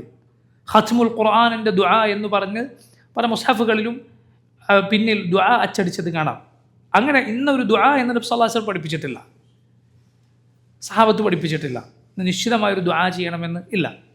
മറിച്ച് എന്തും നിനക്ക് ദുനിയാവിൻ്റെയോ ആഖിറത്തിൻ്റെയോ ഏത് കാര്യവും ദുആ ചെയ്യപ്പോൾ മുസ്ഹഫ് അത് ഖുർആൻ ഒരു ഖത്മ പൂർത്തിയായാൽ ഒറ്റക്ക് ദുആ ചെയ്യാം. അല്ലെങ്കിൽ ഭാര്യ മക്കളൊക്കെ വിളിച്ചിട്ട് ദുആ ചെയ്ത് അവരോട് ആമീൻ പറയാം. അള്ളാഹു സ്വീകരിക്കാൻ ഏറെ സാധ്യതയുള്ള സന്ദർഭമാണ്. അതുകൊണ്ട് നോക്കൂ, ഒരു ദിവസം ഒരു ജുസ് സാധിക്കുമോ? ഇത്ര നല്ലതാണ്. രാവിലെ കുറച്ച് ഓതി, ഉച്ചയ്ക്ക് സമയം കിട്ടിയാൽ അല്പം ഓതി, അങ്ങനെ ശ്രമിച്ചു നോക്കൂ, സാധിക്കും. ഒരു ജുസ് പാരായണം ചെയ്തു വരുന്നവർ അല്പം വർദ്ധിപ്പിക്കാൻ ശ്രമിച്ചു നോക്കൂ, സമയത്തിൽ നമുക്ക് വലിയ ബറക്കത്ത് ലഭിക്കും. ഖുർആൻ പാരായണം ചെയ്യുന്നേന സമയത്തിലെ ബറക്കത്ത് വർദ്ധിച്ചു കൊണ്ടേയിരിക്കും. ഇപ്പോൾ ചെയ്യുന്നതിൽ എത്രയോ അധികം കാര്യങ്ങൾ ഒരു ദിവസം ചെയ്യാൻ സാധിക്കും. സമയം ഒരുപാട് ബാക്കിയുള്ളതായി തോന്നും. ഖുർആൻ ധാരാളമായി ഓതുന്നവരോട് നിങ്ങൾ ചോദിച്ചു നോക്കുക, അവരുടെ ജീവിതത്തിലെ ബറക്കത്ത്, അവരുടെ ആയുസ്സിലെ ബറക്കത്ത്, അവരുടെ ആയുസ് തന്നെ ബറക്കത്തിലായിരിക്കുമെന്നാണ്. സലഫുകളിൽ, മുൻഗാമികളിൽ പലരും, ഖുർആനുമായി അതിയായ ബന്ധമുണ്ടായിരുന്ന ആളുകൾ പലരും ഒരുപാട് പ്രായം വരെ ജീവിക്കുകയും എന്നാൽ പ്രായാധിക്യത്തിൻ്റെ പ്രശ്നങ്ങൾ, ഓർമ്മക്കുറവും മറ്റും അവരെ ബാധിക്കാതിരിക്കുകയും ചെയ്തതായി ഒരുപാട് അനുഭവങ്ങൾ ഉണ്ടായിട്ടുണ്ട്. സുവൈദ് ഇബ്നു ഗഫല, അതുപോലെ മഅറൂർ ഇബ്നു സുവൈദ്, അങ്ങനെയുള്ള ചില സലഫുകൾ, മുൻഗാമികൾ, അവരുടെ കഥകൾ അത്ഭുതമാണ്. സുബ്ഹാനല്ലാഹ്. അവരിൽ ചിലർ 120 വയസ്സുള്ളപ്പോൾ ജനങ്ങൾക്ക് റമദാനിൽ ഇമാമായി തറാവീഹിന് നിൽക്കുമായിരുന്നു എന്നാണ്. അവരിൽ ചിലരുടെ മുടിയോ ചാടിയോ ഒന്നുപോലും നരച്ചിട്ടില്ലായിരുന്നു എന്നാണ്. അത്ഭുതകരമായ ചില മുഅമ്മറുകൾ എന്ന് പറയും, ധാരാളക്കണക്കിന് ആയുസ് ലഭിച്ച ആളുകൾ പഴയ കാലത്ത് ഉണ്ടായിരുന്നു. അതുപോലെ ഖുർആനുമായി അതീവ ബന്ധമുണ്ടായിരുന്ന പലരും ഒരുപാട് വർഷം ജീവിച്ചിട്ടും അവർക്ക് പ്രായാധിക്യത്തിൻ്റെ പ്രശ്നങ്ങളില്ലാതിരുന്നതായി എമ്പാടും സലഫുകളുടെ അനുഭവങ്ങൾ വന്നിട്ടുണ്ട്. അള്ളാഹുവിൻ്റെ കലാം ഇത് മുബാറക്കായ ബറക്കത്തുള്ള ഗ്രന്ഥമാണ്. മനസ്സിലായില്ലേ? അറിവ് സഹോദരങ്ങളെ പ്രായമേറിയാൽ നമ്മെ മൂലക്കിരുത്താത്ത കാര്യമാണ് എന്ത് ഇൽമെന്ന് പറയുന്നത്. മനസ്സിലായില്ലേ? പണം ഒരാളുടെ കയ്യിൽ എത്ര ഉണ്ട് എങ്കിലും ഒരു വയസ്സ് കഴിഞ്ഞാൽ അവൻ വീട്ടിന് മൂലക്കായിരിക്കും. മൂലയില്ലേ? അവൻ്റെ സ്വത്തും കച്ചവടമൊക്കെ ചെറുപ്പക്കാർ നോക്കി നടത്തും. അയാളൊരു ചടങ്ങിന് ചിലപ്പോൾ ആളുകൾ വന്ന് കണ്ടേക്കും. എന്നാൽ ഇൽമിൻ്റെ ആളുകൾ നിങ്ങൾ നോക്കൂ, നിങ്ങൾ പ്രായം ചെന്ന് അവരുടെ സംസാരം പുറത്തേക്ക് കേൾക്കണമെങ്കിൽ കൂടി ബുദ്ധിമുട്ടാണ്. പക്ഷെ അവരുടെ അരികിലേക്ക് നാടുകൾ, രാജ്യങ്ങൾ താണ്ടി ആളുകൾ വരുന്നത് കാണാം. എന്തുകൊണ്ടാണ്? അവരുടെ വാളിൻ്റെ ശൈലിയിൽ ആളുകളെ പിടിച്ചിരുത്തുന്ന വാളിൻ്റെ ശൈലി ആയതുകൊണ്ടല്ല. അങ്ങനെയുള്ള ആളുകളെ കൂരിത്തെരിപ്പിക്കുന്ന, രോമാഞ്ചമണിയിക്കുന്ന പ്രസംഗം പ്രസംഗിക്കാൻ അവർക്ക് അറിയുന്നത് കൊണ്ടല്ല. ഒരേ ഒരു കാര്യമാണ്, അവരുടെ ഹൃദയത്തിൽ അള്ളാഹു നൽകിയിട്ടുള്ള അറിവാണ്.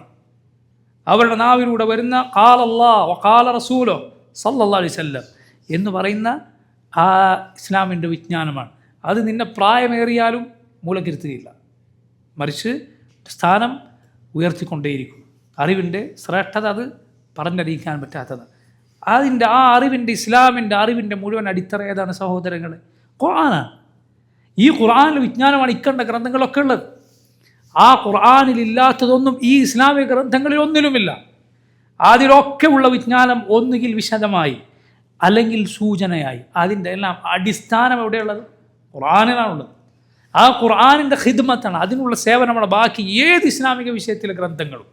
ആഖീദയാകട്ടെ, ഫിഖ് ആകട്ടെ, ഏത് വിഷയമാകട്ടെ, ആദാബാകട്ടെ, അഖ്ലാഖാകട്ടെ, എന്താകട്ടെ, ഈ ഖുർആൻ അതിലാണ് എല്ലാ വിജ്ഞാനവുമുള്ളത്. എത്രയോ പണ്ഡിതന്മാർ, എങ്ങനെയുള്ള പണ്ഡിതന്മാർ? ഷെയ്ഖുൽ ഇസ്ലാം ഇബ്നു തൈമിയ്യ റഹിമഹുല്ലാഹ്, അദ്ദേഹത്തെ പോലെയുള്ള മുഹഖിഖുകളായ, അറിവിൽ ആഴത്തിൽ വേരൂന്നിയ പണ്ഡിതന്മാർ, ചില ആധുനിക പണ്ഡിതന്മാർ പറഞ്ഞത് കാണാം. 11ഓളം പണ്ഡിതന്മാരുടെ ചരിത്രത്തിൽ ഞാൻ വായിച്ചിട്ടുണ്ട്. അത് ഈ കാലത്ത് ജീവിച്ചിരിക്കുന്ന ചില ഉലമാക്കൾ പറഞ്ഞത് കാണാം. 11ഓളം മഹാന്മാരായ പണ്ഡിതന്മാർ ഒരേ വാക്ക് അവരുടെ ജീവിതത്തിൻ്റെ അവസാന കാലം പറഞ്ഞത് കാണാം. എന്ത്? ഞാൻ എൻ്റെ ജീവിതത്തിൽ കുറച്ചുകൂടി ഖുർആനുമായി ബന്ധപ്പെട്ട് ആ വിജ്ഞാനത്തിന് മാറ്റിവെച്ചിരുന്നെങ്കിൽ എന്ന് ഞാൻ ആഗ്രഹിച്ചു. ഷെയ്ഖുൽ ഇസ്ലാം ഇബ്നു തൈമിയ്യ. ആരാണ് ഷെയ്ഖുൽ ഇസ്ലാം ഇബ്നു തൈമിയ്യ റഹിമഹുല്ലാഹ്? ചില പണ്ഡിതന്മാർ പറഞ്ഞത് കാണാം, റുക്നുൽ മഖാമിനും അഥവാ കഅബയുടെ ഹജറുൽ അസ്വദിനും കഅബയുടെ വാതിലിനും ഇടയിൽ എന്നോട് ആരെങ്കിലും സത്യം ചെയ്യാൻ ആവശ്യപ്പെട്ടാൽ വേണമെങ്കിൽ ഞാൻ സത്യം ചെയ്ത് പറയും, നബി സല്ലല്ലാഹു അലൈഹി വസല്ലമയുടെ സഹാബത്തിന് ശേഷം ഇത്ര വിജ്ഞാനമുള്ളൊരു മനുഷ്യൻ വേറെ ഉണ്ടായിട്ടില്ല ഇബ്നു തൈമിയയെക്കുറിച്ച്. ചില പണ്ഡിതന്മാർ പറഞ്ഞിട്ടുള്ളതാണ്. അവിടെ വെച്ച് വേണമെങ്കിൽ ഞാൻ സത്യം ചെയ്ത് പറയാൻ തയ്യാറാണ്. അങ്ങനെ വിജ്ഞാനത്തിന് അറിയപ്പെട്ട പണ്ഡിതന്മാർ പറയുകയാണെന്ത്, ഞാൻ അവസാന കാലത്ത് അവർ പറയുകയാണെന്ത്, ഞാൻ എൻ്റെ ജീവിതത്തിൽ കുറച്ചുകൂടി ഖുർആൻ പഠിക്കാൻ, അഥവാ ഖുർആനിൻ്റെ അതിൻ്റെ അർത്ഥതലങ്ങളിൽ ആഴത്തിലിറങ്ങാൻ, അത് ഞാൻ കുറച്ചുകൂടി എൻ്റെ ജീവിതത്തിലെ സമയം മാറ്റിവെച്ചിരുന്നെങ്കിൽ എന്ന് ഞാൻ ആഗ്രഹിച്ചു പോയി. ഇതാണ് ഖുർആൻ. അത്ഭുതമാണ് ഖുർആൻ. പണ്ഡിതന്മാർക്ക് അതിലെ വിജ്ഞാനം നുകർന്നാൽ വയറ് നിറയുകയില്ല. അത്ഭുതങ്ങളിൽ അത്ഭുതമാണ് ഈ ഖുർആൻ. അത് ധാരാളമായി പാരായണം ചെയ്യുക, സാധിക്കുന്നത്ര അതിൽ നിന്ന് മനഃപ്പാഠമാക്കാൻ ശ്രമിക്കുക, അത് ജീവിതത്തിൻ്റെ ഭാഗമാക്കുക, ഖുർആൻ കൊണ്ട് ചികിത്സിക്കുക. അത് ഖുർആനോടുള്ള നസീഹത്തിൻ്റെ ഭാഗമാണ്, പുണ്യകരമായ നസീഹത്തിൻ്റെ ഭാഗമാണ്. നിർബന്ധമല്ല, പക്ഷേ പുണ്യകരമാണ്. അത് ഖുർആൻ കൊണ്ട് ചികിത്സിക്കാൻ പറഞ്ഞാൽ രോഗം വന്നാൽ നമുക്ക് ഭൗതികമായി അള്ളാഹു മനുഷ്യരെ പഠിപ്പിച്ച വിജ്ഞാനീയങ്ങൾ ഉപയോഗിച്ച് ചികിത്സിക്കാം, ആധുനിക ചികിത്സകൾ. അത് അള്ളാഹു മനുഷ്യരെ പഠിപ്പിച്ച വിജ്ഞാനമാണ്, സംശയമില്ല. മുസ്ലിമീങ്ങളിൽ വിവരമുള്ള ഒരാൾക്കും അതിൽ സംശയം ഉണ്ടാവുകയില്ല. പക്ഷേ അതോടൊപ്പം അതിനേക്കാൾ വലുതാണെന്ന് മനസ്സിലാക്കിക്കൊണ്ട് പരിശുദ്ധ ഖുർആൻ പാരായണം ചെയ്യുകയും അത് കയ്യിൽ ഊതുകയും ശരീരത്തിൽ തടവുകയും ഒക്കെ ചെയ്യുക. അത് ഖുർആൻ കൊണ്ടുള്ള ഇസ്തിശ്ഫാ, ഖുർആൻ കൊണ്ട് ഷിഫാ തേടുക എന്നത് പുണ്യകരമായ ഖുർആനോടുള്ള നസീഹത്തിൻ്റെ പുണ്യകരമായ കൂറുപാലിക്കലിൻ്റെ ഭാഗമാണ് എന്ന് പണ്ഡിതന്മാർ പറഞ്ഞത് കാണാം. നോക്കൂ, മൂന്നാമത്തെ കാര്യം നബി സല്ലല്ലാഹു അലൈഹി വസല്ലം പറഞ്ഞത് പോലെ റസൂലിഹി, അള്ളാഹുവിൻ്റെ റസൂലിനോട് സല്ലല്ലാഹു അലൈഹി വസല്ലം നബിയോടുള്ള നസീഹത്താണ്. മുഹമ്മദുൻ സല്ലല്ലാഹു അലൈഹി വസല്ലമയോട് നീ കൂറുപാലിച്ചിരിക്കണം. ലോകരുടെ മുഴുവൻ നേതാവ് റസൂലാണ് സല്ലല്ലാഹു അലൈഹി വസല്ലം. അള്ളാഹുവിൻ്റെ പടപ്പുകളിൽ ഇതുപോലൊരു സൃഷ്ടി അള്ളാഹുവിൻ്റെ റസൂൽ മുഹമ്മദുൻ സല്ലല്ലാഹു അലൈഹി വസല്ലമയെ പോലെ ഒരു പടപ്പിനെ അതിനു മുൻപോ അതിനു ശേഷമോ റബ്ബ് പടച്ചിട്ടില്ല. മുഹമ്മദുൻ സല്ലല്ലാഹു അലൈഹി വസല്ലമയെ പോലെ ഒരു മകനെ ഒരു ഉമ്മയും പ്രസവിച്ചിട്ടില്ല. റസൂലുള്ളാഹി സല്ലല്ലാഹു അലൈഹി വസല്ലമയെ പോലെ ഒരു പടപ്പിനെ കാണുക നിനക്ക് സാധ്യമല്ല. ആ നബിയിൽ നീ വിശ്വസിച്ചിരിക്കണം. നബി സല്ലല്ലാഹു അലൈഹി വസല്ലം പറഞ്ഞ മുഴുവൻ കാര്യങ്ങളും സത്യമാണ്. നബിയുടെ കൽപ്പനകൾ പാലിക്കേണ്ട കൽപ്പനകളാണ്. നബി സല്ലല്ലാഹു അലൈഹി വസല്ലമയുടെ വിലക്കുകൾ, നബി വിലക്കിയ കാര്യങ്ങൾ അത് വെടിയേണ്ട കാര്യങ്ങളാണ്. മുഹമ്മദ് സല്ലല്ലാഹു അലൈഹി വസല്ലം എങ്ങനെയാണോ അള്ളാഹുവിനെ ഇബാദത്ത് ചെയ്യാൻ പഠിപ്പിച്ചത്, അങ്ങനെയാണ് നീ അള്ളാഹുവിനെ ഇബാദത്ത് ചെയ്യേണ്ടത്. അവിടുന്ന് സല്ലല്ലാഹു അലൈഹി വസല്ലം ഖാതമുൻ നബിയീൻ, അന്ത്യദൂതനാണ്. നബിക്ക് ശേഷം ഒരു നബിയോ, മുഹമ്മദ് നബി സല്ലല്ലാഹു അലൈഹി വസല്ലമക്ക് ശേഷം ഒരു നബിയോ ഒരു റസൂലോ ഇല്ല. അവിടുത്തേക്ക് ശേഷം ആരൊക്കെ നുബുവത്ത് വാദിച്ചു വന്നിട്ടുണ്ടോ അവരെല്ലാം ദജ്ജാലുകളും കദ്ദാബുകളുമാണ്. ആ മുഴുവൻ പ്രവാചകത്വവാദങ്ങളും ബാത്തിലാണ് എന്നും വ്യാജമാണ് എന്നും വിശ്വസിക്കുക നിർബന്ധമാണ്. മുഹമ്മദ് സല്ലല്ലാഹു അലൈഹി വസല്ലമയെ നീ സ്നേഹിച്ചിരിക്കണം. നിൻ്റെ മക്കളെക്കാൾ, മാതാപിതാക്കളെക്കാൾ, നിന്നെക്കാൾ, സ്വശരീരത്തെക്കാൾ മുഹമ്മദ് സല്ലല്ലാഹു അലൈഹി വസല്ലമയെ സ്നേഹിച്ചിരിക്കണം. അള്ളാഹുവിൻ്റെ റസൂൽ സല്ലല്ലാഹു അലൈഹി വസല്ലമയെ സ്നേഹിച്ചിരിക്കണം. നബിയുടെ മഖാം, നബി സല്ലല്ലാഹു അലൈഹി വസല്ലമയുടെ സ്ഥാനം, അവിടുത്തെ വ്യക്തിത്വം, അത് ഒരിക്കലും അത് മോശമാക്കപ്പെടുന്ന ഒരു വാക്കുകൊണ്ടോ പ്രവൃത്തി കൊണ്ടോ മോശമാക്കപ്പെടുന്നത് നിനക്ക് സഹിക്കാൻ സാധിക്കാൻ പാടില്ല. മനസ്സിലായില്ല? നിങ്ങൾ ചിന്തിച്ച് നോക്കൂ, നമ്മുടെ ഉമ്മയെ, നമ്മുടെ ഉപ്പയെ ആരെങ്കിലും ഒരു തെറി വിളിച്ചാൽ, ഒരു വൃത്തികെട്ട വാക്ക് പറഞ്ഞാൽ എന്തായിരിക്കും അവനോട് നമ്മുടെ മനസ്സിൽ തോന്നുന്ന വികാരം? അവൻ്റെ മുഖത്തേക്ക് നോക്കാൻ നമുക്ക് തോന്നുമോ? അവൻ്റെ ശബ്ദം കേൾക്കുന്നത് നമുക്ക് തൃപ്തിയുള്ള കാര്യമാകുമോ? യഥാർത്ഥത്തിൽ നമ്മുടെ ഉമ്മയെക്കാളും നമ്മുടെ ഉപ്പയെക്കാളും നമുക്ക് വലുതാരാണ്? മുഹമ്മദ് സല്ലല്ലാഹു അലൈഹി വസല്ലമയെ. എങ്കിൽ അള്ളാഹുവിൻ്റെ റസൂൽ സല്ലല്ലാഹു അലൈഹി വസല്ലമയെ കുറിച്ച് തെറി പറയുന്ന, നബിയെക്കുറിച്ച് വൃത്തികേടുകൾ ശാപിക്കപ്പെട്ട നാവുകൾ കൊണ്ട് പുലമ്പുന്ന അങ്ങനെയുള്ള ആളുകളുടെ മുഖത്തേക്ക് നോക്കാൻ, അവൻ്റെ ആ വൃത്തികെട്ട മുഖം കാണാൻ എങ്ങനെയാണ് നമുക്ക് തൃപ്തി ഉണ്ടാകാൻ സാധിക്കുക? നിരീശ്വരവാദികൾ, മതനിഷേധികൾ, അവരുടെ വെള്ളവും വളവും അവൻ്റെ ആഹാരവും പാനീയവും മുഹമ്മദ് നബി സല്ലല്ലാഹു അലൈഹി വസല്ലമയെ ചീത്ത വിളിക്കുക എന്നതാണ്. കാരണം അവന് ദുനിയാവിൽ അതിൻ്റെ പേരിൽ പലതും ലഭിക്കുന്നുണ്ട്. അവരെ കാത്തിരിക്കുന്നത് അള്ളാഹുവിൻ്റെ ശാപകോപങ്ങളും പരലോകത്തെ തീരാത്ത അപമാനവുമാണ്. അങ്ങനെയുള്ള പലരുണ്ടല്ലോ ഇന്ന് സോഷ്യൽ മീഡിയയിൽ. അങ്ങനെയുള്ള ആളുകളുടെ അവൻ്റെ വാക്കോ അവൻ്റെ എന്തെങ്കിലും സംസാരമോ വന്നാൽ എങ്ങനെയാണ് സഹോദര മുസ്ലിമെ നിനക്കത് തുറന്നു നോക്കാൻ സാധിക്കുന്നത്? എൻ്റെ ഉമ്മാനുപ്പാനെ ചീത്ത വിളിക്കാൻ ഒരുത്തൻ എന്ന് കണ്ടാൽ നിനക്ക് തുറന്നു നോക്കാൻ സാധിക്കൂ? ഇല്ല. അവനേക്കാൾ അള്ളാഹുവിങ്കൽ നിന്ദനായ മറ്റാരുമില്ല. മുഹമ്മദ് സല്ലല്ലാഹു അലൈഹി വസല്ലമയെ, നബിയുടെ വ്യക്തിത്വത്തെ ഇടിച്ചു താഴ്ത്തുക, നബി സല്ലല്ലാഹു അലൈഹി വസല്ലമയെ പരിഹസിക്കുക എന്നത് പ്രിയ സഹോദരങ്ങളെ മനസ്സിലാക്കുക, നബിയിൽ അവിശ്വസിക്കാതിരിക്കുക എന്നതിൻ്റെ അപ്പുറത്തുള്ള കാര്യമാണ്. നബിയിൽ വിശ്വസിക്കാതിരിക്കുക എന്നതിൻ്റെ അപ്പുറത്തുള്ള കാര്യമാണ്. ശ്രദ്ധിക്കുക ഇക്കാര്യം. അതായത് മുഹമ്മദ് നബി സല്ലല്ലാഹു അലൈഹി വസല്ലം അള്ളാഹുവിൻ്റെ റസൂലാണ് എന്ന് വിശ്വസിക്കാത്ത ഒരുപാട് ആളുകളുണ്ട്. കാഫിറുകളും മുശ്രിക്കുകളുമായ ആളുകളുണ്ട്. പക്ഷെ അവരെല്ലാവരും നബിയെ പരിഹസിക്കാറുണ്ടോ? ഇല്ല. നബി സല്ലല്ലാഹു അലൈഹി വസല്ലമയുടെ വ്യക്തിത്വത്തെ മോശമാക്കുന്ന, നബിയെ ചീത്ത പറയാറുണ്ടോ? ഇല്ല. എന്ന് മാത്രമല്ല, അവരിൽ പലരും നബിയെക്കുറിച്ച് നല്ലത് പറയാറുണ്ട്. സല്ലല്ലാഹു അലൈഹി വസല്ലം വിശ്വസിക്കാത്ത പലരും മുഹമ്മദ് നബി സല്ലല്ലാഹു അലൈഹി വസല്ലമയെക്കുറിച്ച് നല്ല വാക്ക് പറയാറുണ്ട്. അല്ലെങ്കിൽ ഏറ്റവും കുറഞ്ഞത് അപമാനിക്കാറില്ല. അവനവൻ്റെ മാന്യത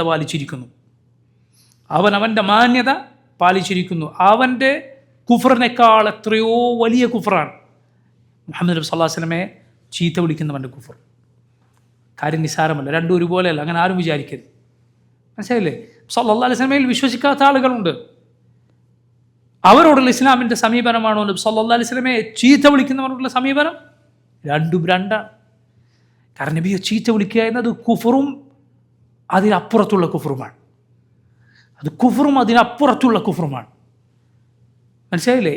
ഒരു ഇസ്ലാമിക ഭരണകൂടത്തിന് കീഴിൽ മുഹമ്മദ് സല്ലല്ലാഹു അലൈഹി വസല്ലമയുടെ വ്യക്തിത്വത്തെ ആരെങ്കിലും ചീത്ത വിളിച്ചാൽ, നബിയെ ആരെങ്കിലും തെറി പറഞ്ഞാൽ, അവനോട് ഒരേ ഒരു നിലപാടേ ഉള്ളൂ, ഒരൊറ്റ നിലപാട്, വധശിക്ഷ എന്നത് മാത്രം. മനസ്സിലായില്ലേ? ഒരു ഇസ്ലാമിക ഭരണകൂടത്തിലെ കാര്യമാണ് ഞാൻ പറയുന്നത്.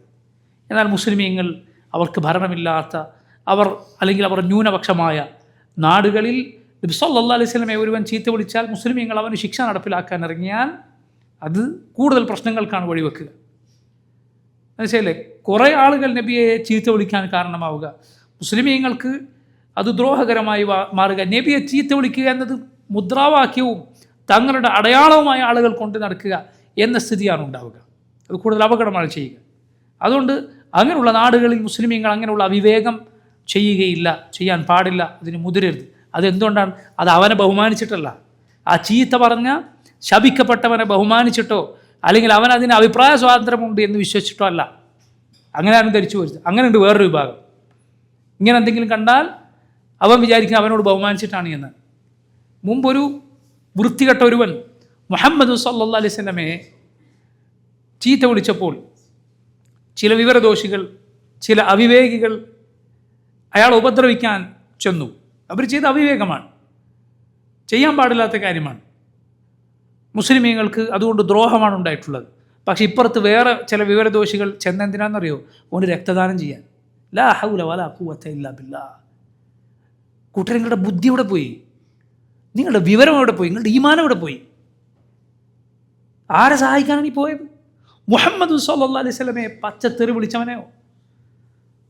അതാണ് ഓർക്കേണ്ടത്. അള്ളാഹുവിൻ്റെ റസൂൽ സല്ലല്ലാഹു അലൈഹി വസല്ലമയുടെ വ്യക്തിത്വത്തെ ചീത്ത വിളിക്കുക എന്ന് പറഞ്ഞാൽ നിസ്സാരമല്ല കാര്യം. ഇസ്ലാമിക ചരിത്രത്തിൽ അങ്ങനെയുള്ളവർക്ക് ലഭിച്ചിട്ട് ശിക്ഷ, ഈ ലോകത്തും പരലോകത്തും ലഭിച്ച ശിക്ഷ നിസ്സാരമല്ല. അബൂലഹബിൻ്റെ കഥ നിങ്ങൾ കേട്ടിട്ടില്ലേ? അബൂലഹബ് എങ്ങനെയാണ് അവൻ ചത്തൊടുങ്ങിയത്?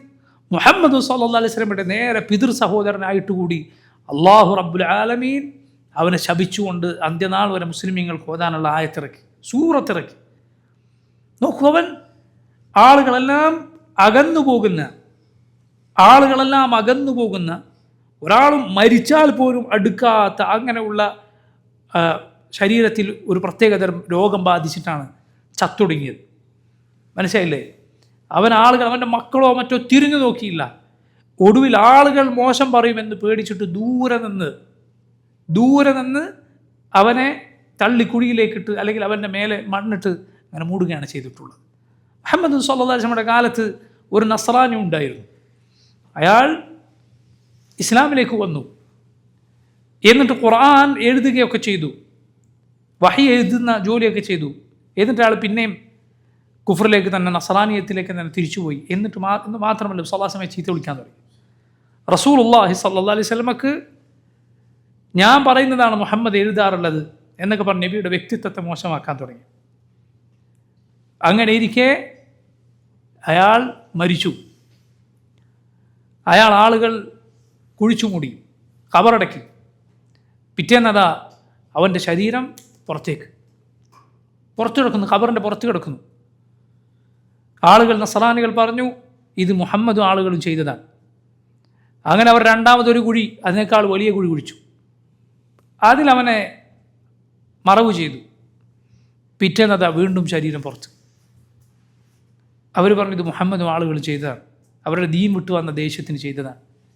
മൂന്നാമത്തെ തവണ അവർ കുഴി കുഴിച്ചു. എങ്ങനത്തെ കുഴി കുഴിച്ചു? മസ്തതാഉ, സാധിക്കുന്നത്ര കുഴിച്ചു. അത്രയും ആഴത്തിൽ കുഴിച്ചു. അവനെ കുഴിച്ചിട്ടു. പിറ്റേന്നത് വീണ്ടും പുറത്ത്. അവർക്ക് മനസ്സിലായി ഇത് ആളുകൾ മനുഷ്യർ ചെയ്യുന്ന പണിയല്ല.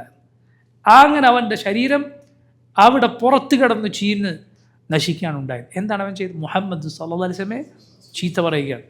മുഹമ്മദ് സല്ലല്ലാഹു അലൈഹി വസല്ലമയെ ചീത്ത പറയുക എന്നത് സഹോദരങ്ങളെ നിസ്സാരമായ കാര്യമല്ല. ഞാൻ പറഞ്ഞില്ലേ, പണ്ഡിതന്മാർക്കിടയിൽ ചർച്ചയുണ്ട്.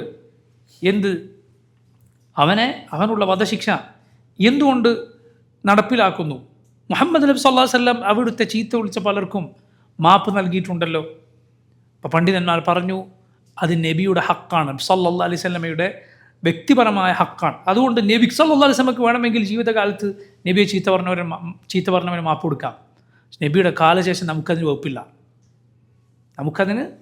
അവന് വധശിക്ഷ എന്നതല്ലാതെ അതിൽ കുറഞ്ഞ് യാതൊരു പരിപാടിയില്ല. ഇതാണ് ഇസ്ലാമിക ഭരണകൂടത്തിൽ, ഞാൻ ഊന്നി പറയട്ടെ, ഒരു ഇസ്ലാമിക ഭരണകൂടത്തിൽ മുഹമ്മദ് സല്ലല്ലാഹു അലൈഹി വസല്ലമയുടെ അഭിമാനത്തെ തൊട്ട് കളിച്ചാൽ അവനോടുള്ള നിലപാടിനാണ്. ഇതൊരു മുസ്ലിം അറിയണം. മുഹമ്മദ് സല്ലല്ലാഹു അലൈഹി വസല്ലമയുടെ ഹക്ക് നിൻ്റെ മനസ്സിലുണ്ടായിരിക്കണം. ആ പേര് കേൾക്കുമ്പോൾ നിൻ്റെ മനസ്സിലുണ്ടാകേണ്ട വികാരം എന്താണ്? ലോക മുസ്ലിമീങ്ങളുടെ മനസ്സിലുള്ള വികാരം എന്താണ്? റസൂലുള്ളാഹി സ്വല്ലല്ലാഹു അലൈഹി വസല്ലം പറഞ്ഞതുപോലെ എനിക്ക് ശേഷം ചില ആളുകൾ വരും, അവർ അവരുടെ സമ്പത്തും സന്താനങ്ങളും മുഴുവൻ കൊടുത്തിട്ടായാലും എന്നെ കാണാൻ ആഗ്രഹിക്കും. നബിയെ ഒരു നോക്ക് കാണുക, അതിന് നിൻ്റെ സമ്പത്തും സന്താനങ്ങളും പകരം കൊടുത്താൽ പോലും അത് നിസ്സാരമാണ്. അതാണ് അല്ലാഹുവിൻ്റെ റസൂൽ സല്ലല്ലാഹു അലൈഹി വസല്ലം. സല്ലല്ലാഹു അലൈഹി വസല്ലമയെ അങ്ങനെയാണ് സഹാബത്ത് സ്നേഹിച്ചത്, അങ്ങനെയാണ് സഹാബത്ത് ബഹുമാനിച്ചത്. ഖുറൈശികൾ, മുശ്രിക്കുകൾ പറഞ്ഞിട്ടുണ്ട്, ഒരു നേതാവിനെയും അനുയായികൾ ഇങ്ങനെ ബഹുമാനിക്കുന്നത് ഞങ്ങൾ കണ്ടിട്ടില്ല. മനസ്സിലായില്ലേ? ആ ബഹുമാനം റസൂലുള്ളാഹി സ്വല്ലല്ലാഹു അലൈഹി വസല്ലമയോട് ഉണ്ടായിരിക്കണം. ആ ബഹുമാനമുള്ളവരാണ് മുസ്ലിമീങ്ങൾ. ആ ബഹുമാനത്തിൻ്റെ ഭാഗമാണ് നബിയെ അമിതമായി പ്രശംസിക്കാതിരിക്കുക എന്നതും. സല്ലല്ലാഹു അലൈഹി വസല്ലം പറഞ്ഞിടത്തേക്ക് നബിക്ക് അള്ളാഹു നൽകിയ സ്ഥാനമേതോ ആ സ്ഥാനം വകവച്ച് നൽകുകയും റസൂലുള്ളാഹി സ്വല്ലല്ലാഹു അലൈഹി വസല്ലമയെ ബഹുമാനിക്കുകയും സ്നേഹിക്കുകയും ചെയ്യുക എന്നത്. നോക്കൂ, അടുത്തത് റസൂലുള്ളാഹി സ്വല്ലല്ലാഹു അലൈഹി വസല്ലം പറഞ്ഞത് പോലെ അഇമ്മത്തുൽ മുസ്ലിമീൻ, മുസ്ലിമീങ്ങളിലെ അഇമ്മത്തിനോടുള്ള നസീഹത്ത് എന്നാണ്. അഇമ്മത്ത് എന്ന് പറഞ്ഞാൽ അതിൽ ആദ്യം ഉദ്ദേശിക്കപ്പെടുക മുസ്ലിമീങ്ങളിലെ ഭരണാധികാരികളാണ്. ഇമാം എന്നതിൻ്റെ ബഹുവചനമാണ് അഇമ്മ എന്ന വാക്ക്. ഇമാം എന്നതിൻ്റെ ബഹുവചനമാണ് അഇമ്മ. അതുകൊണ്ട് ഇസ്ലാമിൻ്റെ പ്രമാണങ്ങളിൽ പൊതുവായി മുസ്ലിമീങ്ങളുടെ ഇമാം എന്ന് വന്നാൽ ഉദ്ദേശിക്കുക ആരെയാണ്? ഭരണാധികാരികളെയാണ്. പണ്ഡിതന്മാർ ഉലാത്തുൽ അമർ, വലിയുൽ അമർ എന്ന് പറയുന്ന വകുപ്പിൽ അള്ളാഹു ഖുർആനിൽ പറഞ്ഞല്ലോ, നിങ്ങൾ മുഅ്മിനീങ്ങളെ നിങ്ങൾ അള്ളാഹുവിനെയും റസൂലിനെയും നിങ്ങളിലെ ഉലുൽ അമറിനെയും അനുസരിക്കുക. ഉലാത്തുൽ ഉമൂർ എന്ന് പറഞ്ഞതിൽ പണ്ഡിതന്മാരും അതുപോലെ ഭരണാധികാരികളും ഉൾപ്പെടും. അതിലാദ്യം ഉൾപ്പെടുക ഭരണാധികാരികളാണ്. എന്തുകൊണ്ട്? കാരണം പഴയ കാലത്ത് ഇത് രണ്ടും ഒന്ന് തന്നെയായിരുന്നു. സഹാബത്തിൻ്റെ കാലത്ത് ആരാണ് മുസ്ലിമീങ്ങളുടെ ഇമാം? അബൂബക്കർ സിദ്ദീഖാണ് റളിയല്ലാഹു അൻഹു. പിന്നെ ഉമറും ഉസ്മാനും അലിയും അതുപോലെ മുആവിയയും റളിയല്ലാഹു അൻഹും അജ്മഈൻ. സഹാബത്തിൻ്റെ കാലത്തെ മുസ്ലിമീങ്ങളുടെ ഭരണാധികാരികൾ ആരോ അവർ പണ്ഡിതന്മാരും കൂടിയാണ്. അവർ കേവലം ഭരണാധികാരികൾ മാത്രമല്ല. അതേസമയം പിൽക്കാലത്ത് പണ്ഡിതന്മാരല്ലാത്തവരും ഭരണാധികാരികളായി വന്നു. അപ്പോൾ നോക്കൂ, ഇത് രണ്ടും വേർതിരിച്ച്, അതുകൊണ്ട് പിന്നീടുള്ള വിശദീകരണങ്ങൾ നമുക്കിത് രണ്ടും വേർതിരിച്ച് കാണാം. പണ്ഡിതന്മാരും അതുപോലെ ഭരണാധികാരികളും. മുസ്ലിമീങ്ങളിലെ അയിമ്മത്ത് എന്ന് പറയുമ്പോൾ ചുരുക്കി പറഞ്ഞ് നമ്മൾ ആദ്യം മനസ്സിലാക്കേണ്ടത് മുസ്ലിമീങ്ങളുടെ ഭരണാധികാരികളാണ്, മുസ്ലിം ഭരണാധികാരികളാണ്. അവരോട് അള്ളാഹുവും റസൂലും പഠിപ്പിച്ച ബാധ്യതകൾ ഏതോ ആ ബാധ്യത പുലർത്താൻ മുസ്ലിം ഉമ്മത്ത് ബാധ്യസ്ഥനാണ്. ഇതാർക്കു വേണ്ടിയാണ് പ്രിയ സഹോദരങ്ങളെ? ചില ആളുകൾ വിചാരിച്ചിട്ടുള്ളത് ഈ നിയമങ്ങൾ പറയുമ്പോൾ അത് ഭരണാധികാരികൾക്ക് സന്തോഷമേകാൻ അല്ലെങ്കിൽ അവരുടെ നന്മയ്ക്ക് വേണ്ടിയുള്ള നിയമങ്ങളാണ് എന്നാണ്. അല്ല, യഥാർത്ഥത്തിൽ ഇസ്ലാമിലെ ഈ നിയമങ്ങൾ ആരുടെ നന്മക്കുള്ളതാണ്? ജനങ്ങളുടെ നന്മക്കുള്ളതാണ്. കാരണം ഇസ്ലാമിലൊരു പൊതു തത്വമുണ്ട്, ശരിക്കും മനസ്സിലാക്കുക. ഇസ്ലാമിലൊരു പൊതു തത്വമാണ് ഒരു വ്യക്തിയുടെ മസ്ലഹത്തും. ഒരു വ്യക്തിയുടെ ഈ നിയമങ്ങൾക്ക് ജീവിതത്തിൻ്റെ ഒരുപാട് മേഖലകളിൽ ഉപയോഗപ്പെടും. ജീവിതത്തിൻ്റെ ഒരുപാട് മേഖലകളിൽ ഉപയോഗപ്പെടുന്ന ഇസ്ലാമിലൊരു നിയമമാണ്.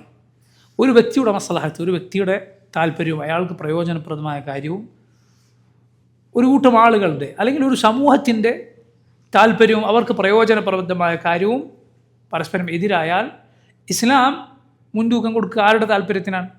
ആർക്ക് പ്രയോജനമുള്ള കാര്യത്തിനാണ്? പൊതുജനങ്ങളുടെ, കൂടുതൽ ആളുകളുടെ അവർക്ക് പ്രയോജനപ്രദമായ കാര്യമാണ്. നിങ്ങൾ നോക്കൂ, കട്ടവൻ്റെ കൈവെട്ടുക എന്നത് അവനെ സംബന്ധിച്ചിടത്തോളം, അയാളെ സംബന്ധിച്ചിടത്തോളം നല്ല കാര്യമാണ്, മോശമായ കാര്യമാണ്? ആർക്കാണ് സംശയം? അവൻ്റെ കൈ അങ്ങ് പോവുകയാണ്. പക്ഷേ അത് ആർക്ക് ഗുണകരമാണ്? സമൂഹത്തിന് ഗുണകരമാണ്.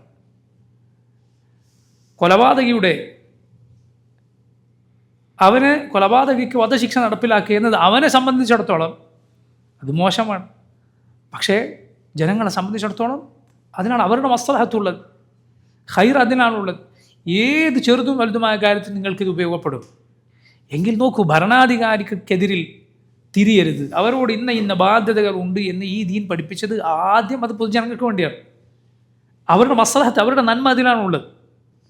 ഭരണാധികാരിയുടെ നന്മയേക്കാൾ അവരുടെ നന്മ, ആ പൊതുജനങ്ങളുടെ നന്മ അതിലാണുള്ളത്. നോക്കൂ, മുസ്ലിം ഭരണാധികാരികളോട് ജനങ്ങളെ നിങ്ങൾക്ക് ബാധ്യതയുണ്ട്.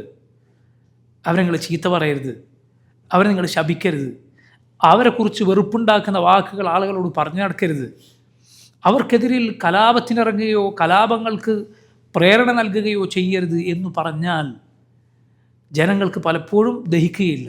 അങ്ങനെ പറയുന്ന പണ്ഡിതന്മാർ ആളുകൾ വിളിക്കുന്നത് ഉലമാ സലാത്തീൻ. ഇത് സുൽത്താൻ്റെ കൊട്ടാര പണ്ഡിതന്മാരാണ്, ഇത് ഡോളറിൻ്റെ പണ്ഡിതന്മാരാണ്, ഇത് മദ്ഹരികളെന്ന് വിളിക്കപ്പെടുന്ന ഒരു പ്രത്യേക വിഭാഗമാണ് എന്നൊക്കെ ആളുകൾ പറയും. എന്തുകൊണ്ടാണിത്? അവർക്കൊരുപാട് സ്വീകാര്യതയും ജനങ്ങൾക്കിടയിൽ കിട്ടും. കാരണം ജനങ്ങളുടെ പൊതു സ്വഭാവം എന്ന് പറയുന്നത്, എപ്പോഴും ആളുകളുടെ പൊതു സ്വഭാവങ്ങൾ നോക്കിക്കോളൂ. ഭരണത്തിൽ ആരാണോ അവർക്കെതിരിൽ ഒരു ചിന്താഗതി എപ്പോഴും ആളുകളുടെ മനസ്സിലുണ്ടാവും. അത് ഏത് കാലത്തും അങ്ങനെ തന്നെയാണ്. അത് ജനങ്ങളുടെ സ്വഭാവമാണത്, ആളുകളുടെ സ്വഭാവമാണ്. അതുകൊണ്ട് തന്നെ നിങ്ങൾ നോക്കൂ, ഇത്തരക്കാർക്ക് എപ്പോഴും പിന്തുണ വളരെ കൂടുതലായിരിക്കും. ഭരണാധികാരിക്കെതിരെ സംസാരിക്കുന്ന ആളുകൾ പറയും, കണ്ടോ അയാൾ അള്ളാഹിൻ്റെ മാർഗത്തിൽ ആരെയും പേടിക്കുന്നില്ല, അല്ല ധീരനാണ്, അയാൾക്ക് ഭരണാധികാരികളുടെ ഡോളറുകൾ ആവശ്യമില്ല, അയാൾ ധീരനായ അള്ളാഹ്ക്ക് വേണ്ടി പ്രവർത്തിക്കുന്ന ആളാണ് അല്ലേ. എന്നിട്ട് പറയും, ചില പണ്ഡിതന്മാരുടെ കൗലുദ്ധരിക്കും, ഇവിടെയുള്ള പണ്ഡിതന്മാരൊക്കെ എവിടെ? ഇപ്പം പറയും, പണ്ഡിതന്മാരൊക്കെ ഒന്നുകിൽ ഖബറിനടിയിലാണ് അല്ലെങ്കിൽ ജയിലിനകത്താണ്. ഈ കൗലുദ്ധരിക്കും. സഹോദരങ്ങൾ, അത് ഖുർആനിലെ ആയത്താണോ? നബി സല്ലല്ലാഹു അലൈഹി വസല്ലം ഹദീസാണോ പണ്ഡിതന്മാരൊക്കെ ഖബറിനകത്തും ജയിലിനകത്തുമാണ്? അല്ല. അത് അങ്ങനെയുള്ളൊരു സാഹചര്യത്തിൽ ചില പണ്ഡിതന്മാർ പറഞ്ഞ വാക്കാണത്. അങ്ങനെയുള്ള സാഹചര്യങ്ങൾ ഉണ്ടാവും, ശരിയാണ്. പക്ഷെ എല്ലാ കാലത്തും അങ്ങനെ ആയിരിക്കുമോ? അല്ല. നബി സല്ലല്ലാഹു അലൈഹി വസല്ലമയുടെ കാലത്ത് ഉലമാക്കളൊക്കെ ജയിലിനും ഖബറിനുള്ളിലായിരുന്നോ? സഹാബത്തിൻ്റെ കാലത്ത് അബൂബക്കറിൻ്റെ, ഉമറിൻ്റെ, ഉസ്മാൻ്റെ, അലിയുടെയും മുആവിയയുടെയും റളിയല്ലാഹു അൻഹും അജ്മഈൻ, അവരുടെ കാലത്ത് പണ്ഡിതന്മാർക്ക് ജയിലിലും ഖബറിനടിയിലുമായിരുന്നോ? അല്ല. ഇമാം മാലിക്, ഇമാം അഹ്മദ്, ഇമാം ഷാഫിഈ, ഇമാം അബൂ ഹനീഫ, ഇവരൊക്കെ മരിക്കുന്നവരെ ജയിലിലായിരുന്നോ? അല്ല. അവർക്കൊക്കെ പീഡനങ്ങളും പ്രയാസങ്ങളും ഉണ്ടായിട്ടുണ്ട്. എന്നാൽ അവരൊക്കെ ഭരണാധികാരികളാൽ ആദരിക്കപ്പെട്ടിട്ടുമുണ്ട്, ബഹുമാനിക്കപ്പെട്ടിട്ടുമുണ്ട്. ഒരു സംശയവുമില്ല, അവരൊക്കെ ഖൈറിൻ്റെ ആളുകളായിരുന്നു. അപ്പം അതെല്ലാ കാലത്തും അങ്ങനെയല്ല. ഇത് ജനങ്ങൾക്ക് പൊതുവേ ജനങ്ങളുടെ സ്വഭാവം ഇതാണ്. ആളുകളുടെ വിവരമില്ലായ്മയും അതുപോലെ അവരുടെ ഭൗതിക താല്പര്യവുമാണ് ഇതിലേക്ക് നയിക്കുന്നത്. കാരണം ജനങ്ങൾക്കെപ്പോൾ അവരുടെ ദുനിയാവിനെ തൊട്ടുകളിക്കുക എന്നുള്ളത് ഭയങ്കര പ്രയാസമായിരിക്കും. ഭരണാധികാരികൾക്ക് ഇതിൽ സംസാരിച്ചുകൊണ്ടിരുന്ന ഒരാളോട് ഒരു പണ്ഡിതൻ ചോദിച്ചു, എന്താണ് അയാൾ നിന്നെ ചെയ്തത്? എന്നോട് നിസ്കരിക്കണ്ടെന്ന് പറഞ്ഞോ? ഇല്ല പറഞ്ഞിട്ടില്ല. നോമ്പ് നോക്കണ്ടെന്ന് പറഞ്ഞോ? ഇല്ല പറഞ്ഞിട്ടില്ല. സകാത്ത് കൊടുക്കണ്ടെന്ന് പറഞ്ഞോ? ഇല്ല. നിൻ്റെ ദീൻ എന്തെങ്കിലും ഉപദ്രവം ഉണ്ടാക്കിയോ? ഇല്ല. അപ്പം പിന്നെ നിൻ്റെ പ്രശ്നം ദുനിയാവാണ്. ദുനിയാവിൽ എന്തൊക്കെയോ ബുദ്ധിമുട്ടുണ്ടായിട്ടുണ്ട്. അതുകൊണ്ടാണ് ആളുകൾ എപ്പോഴും അവരുടെ ദുനിയാവിനെ തൊട്ട് നോക്കുക. അപ്പോൾ ആളുകൾ ചൂടാവും. എന്നാൽ ജനങ്ങളുടെ ദീന് ആളുകൾ ആക്കുന്നത് കണ്ടാൽ പലർക്കും ഒരു ചൂടുണ്ടാവില്ല. ദുനിയാവ് തൊട്ടാ ഒരാൾ നോക്കൂ, ദീനിൻ്റെ എന്തെങ്കിലും തർക്ക വിഷയം വന്നാൽ ആളുകൾ പറയും, എന്തിനാണ് വെറുതെ, അതിലൊക്കെ ഇങ്ങനെ സംസാരിക്കണം. എന്ത് ഷിർക്ക് ഷിർക്ക് ഷിർക്ക് എന്നിങ്ങനെ പറഞ്ഞുകൊണ്ടിരിക്കുന്നു, ബിദ്അത്ത് ബിദ്അത്ത് ബിദ്അത്ത് എന്ന് പറഞ്ഞുകൊണ്ടിരിക്കുന്നു. എന്നാൽ ഇതേ ആൾ അവൻ്റെ കച്ചവടത്തിലോ അവന് കിട്ടുന്ന ലാഭവിധത്തിലോ എന്തെങ്കിലും ഒരു അഭിപ്രായ വ്യത്യാസം ഒരാൾ പറഞ്ഞോട്ടെ, അവൻ്റെ ഉള്ളിലെ സിംഹം ഉണർന്നെണീറ്റ് ഗർജിക്കുന്നത് നിങ്ങൾക്ക് കാണാം. അപ്പോൾ നോക്ക്, ഇത് സൗമ്യതയോ അല്ലെങ്കിൽ ഹൈക്മത്തോ ഒന്നുമല്ല. അതൊക്കെ അവനവൻ്റെ തിന്നാനും കുടിക്കാനും മുടങ്ങിയാൽ അപ്പോൾ കാണാം ആളുകളുടെ സ്വഭാവം പുറത്തു വന്ന്. ഇതാണ് പലരുടെയും രീതി. ഇത് ശരിയല്ല സഹോദരൻ. നേരെ തിരിച്ചാണ് ആവേണ്ടത്. നേരെ തിരിച്ചാണ് യഥാർത്ഥത്തിൽ നീ ആകേണ്ടത്. ദീനിൻ്റെ കാര്യത്തിൽ നിനക്ക് പൊള്ളേണ്ട സന്ദർഭങ്ങളിൽ. മുഹമ്മദ് സല്ലല്ലാഹു അലൈഹി വസല്ലമയെ കുറിച്ച് നബിയുടെ മാതൃക എന്താണ്? ആയിഷ റളിയല്ലാഹു അൻഹ പറഞ്ഞ നിങ്ങൾ കേട്ടിട്ടില്ലേ? അല്ലാഹുവിൻ്റെ റസൂൽ സല്ലല്ലാഹു അലൈഹി വസല്ലം ഒരിക്കലും നബി അവിടുത്തെ കൈകൊണ്ട് ഒരാളെയും അടിച്ചിട്ടില്ല. ഒരു സ്ത്രീയെയോ ഒരടിമയോ ഒരാളെയും നബി സല്ലല്ലാഹു അലൈഹി വസല്ലം അടിച്ചിട്ടില്ല, അള്ളാഹുവിൻ്റെ മാർഗത്തിലുള്ള യുദ്ധത്തിലൊഴികെ. നബി സല്ലല്ലാഹു അലൈഹി വസല്ലം ഒരിക്കലും സ്വന്തത്തിനു വേണ്ടി പ്രതികാരം ചെയ്തിട്ടില്ല. ഇല്ല അൻ തുൻതഹക ഹുർമാത്തുല്ലാഹ്, അള്ളാഹു പവിത്രമാക്കിയ കാര്യങ്ങൾ അത് പിച്ച് ചിന്തപ്പെട്ടാൽ ഒഴികെ. ഫയൻതഖിമു ലില്ലാഹ്, അപ്പോൾ അള്ളാഹുവിന് വേണ്ടി നബി സല്ലല്ലാഹു അലൈഹി വസല്ലം പ്രതിക്രിയ നടപടി സ്വീകരിക്കും. റബ്ബിന് വേണ്ടി പ്രതികാരം ചെയ്യും. അള്ളാഹിൻ്റെ നിയമം ലംഘിക്കപ്പെട്ടാൽ. നബി സല്ലല്ലാഹു അലൈഹി വസല്ലമയുടെ ഷഖ്സിന് വേണ്ടി, വ്യക്തിത്വത്തിന് വേണ്ടി നബി വ്യക്തിപരമായി ദ്രോഹിച്ചാൽ നബി സല്ലല്ലാഹു അലൈഹി വസല്ലമയുടെ പൊതുരീതി എന്താണ്? പൊതുവെയുള്ള രീതി എന്താണ്? വിട്ടുകൊടുക്കൽ, മാപ്പ് കൊടുക്കലുമാണ്. എന്നാൽ ആളുകൾ പലപ്പോഴും ഇന്ന് നേരെ തിരിച്ചാണ്. പറഞ്ഞു വന്നത് സഹോദരങ്ങളെ, മുസ്ലിം ഭരണാധികാരികളോട് അള്ളാഹുവും റസൂലും അവർക്ക് നൽകിയ ബാധ്യത, അവർക്ക് നൽകിയ അവകാശം വകവെച്ചു കൊടുക്കാൻ നമ്മൾ ബാധ്യസ്ഥരാണ്. അതിലൊന്ന് അവരെ അനുസരിക്കുക എന്നതാണ്. അള്ളാഹു കൽപ്പിക്കാത്ത, അള്ളാഹു ഹറാമാക്കിയ കാര്യത്തിലൊഴികെ അതിൽ അനുസരിക്കാൻ പാടില്ല. ലാ തഅത ലിമഖ്ലൂഖിൻ ഫീ മഅസിയത്തിൽ ഖാലിഖ്, സൃഷ്ടാവായ റബ്ബിനെ ധിക്കരിക്കുന്ന കാര്യത്തിൽ ഒരു പടപ്പിനെയും അനുസരിക്കാൻ പാടില്ല. പക്ഷെ ഒരു ഹറാം അവർ കൽപ്പിച്ചു എന്നതുകൊണ്ട് ഇനി ഒരു കാര്യത്തിലും അവരനുസരിക്കാൻ പാടില്ല എന്നല്ല. അങ്ങനെ ചിലർ മനസ്സിലാക്കിയിട്ടുണ്ട്. ഭരണാധികാരി ഒരു ഹറാമ് അയാളുടെ കൽപ്പനയിലുണ്ടായി, അതുകൊണ്ട് ഇനി ഒരു കാര്യത്തിൽ അയാൾ അനുസരിക്കാൻ പാടില്ല. അങ്ങനെയല്ല. പറഞ്ഞ ഹറാമ് ചെയ്യാൻ പറഞ്ഞോ അതിനനുസരിക്കരുത്, ആരും അനുസരിക്കരുത്. അതിലനുസരിക്കാൻ പാടില്ല. അല്ലാത്ത കാര്യങ്ങളിൽ അനുസരിക്കണം. വാജിബുകൾ ഉപേക്ഷിക്കാൻ പറഞ്ഞാൽ അനുസരിക്കരുത്. അതേസമയം ചിലപ്പോൾ ചില ഇജ്തിഹാദിൻ്റെ ഭാഗമായി, ചില ഗവേഷണങ്ങളുടെ ഭാഗമായി, ചിലപ്പോൾ ഒരു പുണ്യകരമായ കാര്യം അതിപ്പോൾ ചെയ്യണ്ട എന്ന് ഭരണാധികാരി എന്തെങ്കിലും മസ്ലഹത്തിൻ്റെ പേരിൽ ഒരു പൊതു നിയമം നിശ്ചയിച്ചാൽ അത് മുസ്ലിമീങ്ങൾ അനുസരിക്കേണ്ടതുണ്ട്. കാരണം അതനുസരിച്ചുകൊണ്ട് എന്തില്ല, ഒരാൾക്കൊരു കുറ്റം വരാനില്ല, അള്ളാഹുവിനോടുള്ള ധിക്കാരമോ പാപമോ വരാനില്ല. അത് അയാൾ എന്തെങ്കിലും നന്മ അതുകൊണ്ട് കണ്ടിട്ടുണ്ടാവും, അതുകൊണ്ട് അതിൽ നിന്ന് വിട്ടു നിൽക്കുക. ഇത് ഭരണാധികാരിയോടുള്ള ബാധ്യതയാണ്. അതുപോലെ അയാളുടെ ഭരണാധികാരിയുടെ ആ സമൂഹത്തിൽ, അദ്ദേഹത്തിൻ്റെ നാട്ടിൽ ഉള്ള പൊതു മുസ്ലിമീങ്ങളോട് ചേർന്ന് നിൽക്കുക എന്നത്, അവരിൽ നിന്ന് വിട്ടുമാറി ഒരു വിമത സ്വരം ഉയർത്തുക എന്നത് പാടില്ല. ഭരണാധികാരികൾക്ക് വേണ്ടി ദുആ ചെയ്യുക. നബി സല്ലല്ലാഹു അലൈഹി വസല്ലം പറഞ്ഞു, ഖിയാറു അഇമ്മത്തിക്കും, നിങ്ങളിൽ ഏറ്റവും നല്ല ഭരണാധികാരികൾ എന്ന് പറഞ്ഞാൽ അല്ലദീന യുഹിബ്ബൂനക്കും വതുഹിബ്ബൂനഹും, നിങ്ങൾ സ്നേഹിക്കുന്ന ഭരണാധികാരികളാണ്. വയുസല്ലൂന അലൈക്കും വതുസല്ലൂന അലൈഹിം, നിങ്ങൾക്ക് വേണ്ടി ദുആ ചെയ്യുന്ന, നിങ്ങൾ അവർക്ക് വേണ്ടി ദുആ ചെയ്യുന്ന ഭരണാധികാരികളാണ്. മോശക്കാരായ ഭരണാധികാരികൾ എന്നാൽ നിങ്ങളെ വെറുക്കുന്ന, നിങ്ങൾക്കെതിരിൽ പ്രാർത്ഥിക്കുന്ന, നിങ്ങളെ ശപിക്കുന്ന, നിങ്ങൾ അങ്ങോട്ട് ശപിക്കുന്ന ഭരണാധികാരികളാണ്. പ്രിയ സഹോദരങ്ങളെ, നിങ്ങളൊന്ന് ചിന്തിച്ച് നോക്കൂ. ആധുനിക കാലത്ത് എത്രയോ മുസ്ലിം നാടുകളിലെ ഭരണാധികാരികളെയും അവിടുത്തെ പൊതുജനങ്ങളെയും നിങ്ങൾ നോക്കൂ. പല നാടുകളിലും അവരുടെ ജനങ്ങളോട് നിങ്ങൾ ചോദിച്ചാൽ അവർക്ക് എന്തെന്നില്ലാത്ത സ്നേഹം അവരുടെ ഭരണാധികാരികളോട് കാണാം.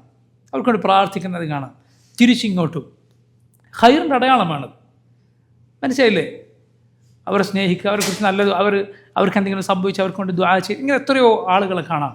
അത് ഖൈറിൻ്റെ അടയാളമാണ്. അവർക്കെതിരിൽ പ്രാർത്ഥിക്കുക എന്നത് മോശക്കാരായ ആളുകളുടെ അടയാളമാണ്. അതുപോലെ നോക്കൂ, ഭരണാധികാരികളോടുള്ള ബാധ്യതയാണ് അവർക്കെതിരിൽ കലാപവുമായി ഇറങ്ങാൻ പാടില്ല എന്നത്, അവർക്ക് ബൈഅത്ത് ചെയ്യുക എന്നത്, അഥവാ അവർക്ക് അനുസരണ പ്രതിജ്ഞ ചെയ്യുക എന്നത്. ഒരു മുസ്ലിം ഭരണാധികാരിക്കല്ലാതെ ഏതെങ്കിലും കക്ഷികൾക്കോ സംഘങ്ങൾക്കോ സംഘടനകൾക്കോ അനുസരണ പ്രതിജ്ഞ നൽകുക എന്നത് പാടില്ലാത്തതാണ്. ആ ഭരണാധികാരികളുടെ ബൈഅത്ത്, അവർക്കുള്ള അനുസരണ പ്രതിജ്ഞ ഇല്ലാതെ ഒരു മനുഷ്യൻ മരിക്കാൻ പാടില്ല. ഇത് മുസ്ലിം നാടുകളിൽ കഴിയുന്ന ആളുകളുടെ സ്ഥിതിയാണ്. എന്നാൽ മുസ്ലിമീങ്ങൾക്ക് ഭരണമില്ലാത്ത നാട്ടിൽ കഴിയുന്ന ഒരാളെ സംബന്ധിച്ചിടത്തോളം അയാൾക്ക് ഒരു ഭരണാധികാരിക്ക് ബൈഅത്ത് നൽകാൻ സാധ്യമല്ല. പക്ഷേ അയാൾ ഭരണാധികാരിക്ക് കീഴിൽ ജീവിക്കാൻ തനിക്ക് അവസരം ലഭിച്ചാൽ താൻ അയാൾക്ക് ബൈഅത്ത് ചെയ്യും എന്ന് മനസ്സിലെപ്പോഴും ഉറച്ചിരിക്കണം. അതുപോലെ അവരോടുള്ള ബാധ്യതയാണ് അവർക്ക് ഉപദേശങ്ങൾ നൽകുക എന്നത്. എങ്ങനെ? അത് ഫർദ് കിഫായയാണ്. സമൂഹത്തിൽ എല്ലാവരുടെയും ബാധ്യതയല്ല, മറിച്ച് അതിന് സാധിക്കുന്ന ആളുകളുടെ ബാധ്യതയാണ്. പക്ഷെ അതിന് ചില നിബന്ധനകളും ചില രീതികളുമുണ്ട്. അതിലൊന്നാണ് അവർക്ക് ഉപദേശം നൽകുമ്പോൾ സൗമ്യതയും അതുപോലെ വിനയത്തിൻ്റെ വാക്കും ഉപയോഗിക്കുക എന്നത്. ഇത് പ്രിയ സഹോദരങ്ങളെ, നിങ്ങൾ പൊതുജനങ്ങളുടെ കാര്യം എടുത്തു നോക്കിയാൽ തന്നെ അങ്ങനെയാണ്. ജനങ്ങളുടെ പൊതുസ്ഥിതി എന്താണ്? ഒരാളോട് നീ ഒരു ആജ്ഞാസ്വരത്തിലൊരു കാര്യം ഉപദേശിച്ച് നോക്കി, അയാൾ പോയി പണി നോക്കുന്നവർ. പൊതുവേ ജനങ്ങളുടെ സ്വഭാവം ഇങ്ങനെയാണ്. പൊതുജനങ്ങളുടെ ഒരു രാജാവുമല്ല, ഒന്നുമല്ല, ഒരു പഞ്ചായത്ത് പ്രസിഡന്റും കൂടിയല്ല. എന്നാൽ പോലും നീ അവൻ്റെ ഉപദേശത്തിലൊന്ന് കാർക്കശ്യം പുലർത്തിയാൽ അവൻ അനുസരിക്കില്ല. അത് ആളുകളുടെ പൊതു സ്വഭാവമാണ്. അപ്പം പിന്നെ ഭരണാധികാരികളുടെ സ്ഥിതി എന്തായിരിക്കും? ഫിറഔനിൻ്റെ അരികിലേക്ക് അള്ളാഹു മൂസ അലൈഹിസ്സലാമിനെയും ഹാറൂൻ അലൈഹിസ്സലാമിനെ അയക്കുമ്പോൾ എന്താണ് പറഞ്ഞത്? ഫഖൂലാ ലഹു ഖൗലൻ ലയ്യിനൻ ലഅല്ലഹു യതദക്കറു ഔ യഖ്ശ. നിങ്ങൾ രണ്ടാളും അവനോട് സൗമ്യമായ വാക്ക് പറയുക, അവൻ പേടിക്കുകയോ ചിന്തിക്കുകയോ ചെയ്തേക്കുമല്ലോ. അതുകൊണ്ട് സൗമ്യമായി പറയുക. നിങ്ങൾ ആലോചിച്ച് നോക്കൂ, നമ്മൾ നമ്മുടെ അനുജനെ ഉപദേശിക്കുന്നതും വീട്ടിൽ ഉപ്പാനെ ഉപദേശിക്കുന്നതും ഒരുപോലെ ആയിരിക്കുമോ? ഒരേ സ്വരത്തിനാണോ ഉപദേശിക്കുക? അല്ല. ഉപ്പാനടുത്ത് കണ്ടതൊരു തെറ്റാണെങ്കിൽ കൂടി അത് പറയാൻ അതിൻ്റെ ഒരു രീതിയും അതിൻ്റെ വാക്കുകളുമുണ്ട്. അങ്ങനെ പറയാൻ പാടുള്ളൂ. ഇതുപോലെ തന്നെയാണ് ഭരണാധികാരിയോട് പറയാൻ അതിൻ്റെതായ ശൈലിയും അതിൻ്റെതായ വാക്കുമുണ്ട്, അതിൻ്റെ ആളുകളുമുണ്ട്. എല്ലാവരും കയറി അങ്ങ് പറഞ്ഞാൽ അയാൾ സ്വീകരിക്കുകയില്ല. അയാളുടെ അടുപ്പമുള്ള പണ്ഡിതന്മാരും വിവരമുള്ളവരും ആണ് അത് പറയേണ്ടത്. രണ്ടാമത്തെ നിബന്ധന, ആ ഉപദേശം രഹസ്യമായിട്ടായിരിക്കണം, പരസ്യമാകാൻ പാടില്ല. ഇത് സഹോദരങ്ങളെ നമ്മളാരെങ്കിലും ഉണ്ടാക്കിയ നിയമമാണോ? അല്ല. ഭരണാധികാരിയെ ഉപദേശിക്കേണ്ടത് പൊതുസ്ഥലത്ത് സ്റ്റേജ് കെട്ടിയിട്ടല്ല, ആളുകളൊക്കെ ഇരിക്കുന്ന മസ്ജിദിൽ വെള്ളിയാഴ്ച മിമ്പറിൽ കയറിയിട്ടുമല്ല, മറിച്ച് അയാളുടെ അരികിൽ ചെന്ന്, സാധിക്കുമെങ്കിൽ അരികിൽ ചെന്ന് കൈപിടിച്ച് ഉപദേശിക്കുക, അല്ലെങ്കിൽ അടുത്ത് ചെന്ന് ഉപദേശിക്കുക. അതിന് സാധിക്കാത്ത ഒരാളാണ്, അയാൾക്ക് ഉപദേശിക്കണമെന്ന് അത്രയും നിർബന്ധമുണ്ട്. ഭരണാധികാരിക്ക് നേരിട്ട് എത്തുന്ന രൂപത്തിൽ, സ്വകാര്യമായി എത്തുന്ന രൂപത്തിൽ എഴുതാൻ സാധിക്കുമെങ്കിൽ അയാൾക്ക് എഴുതാം.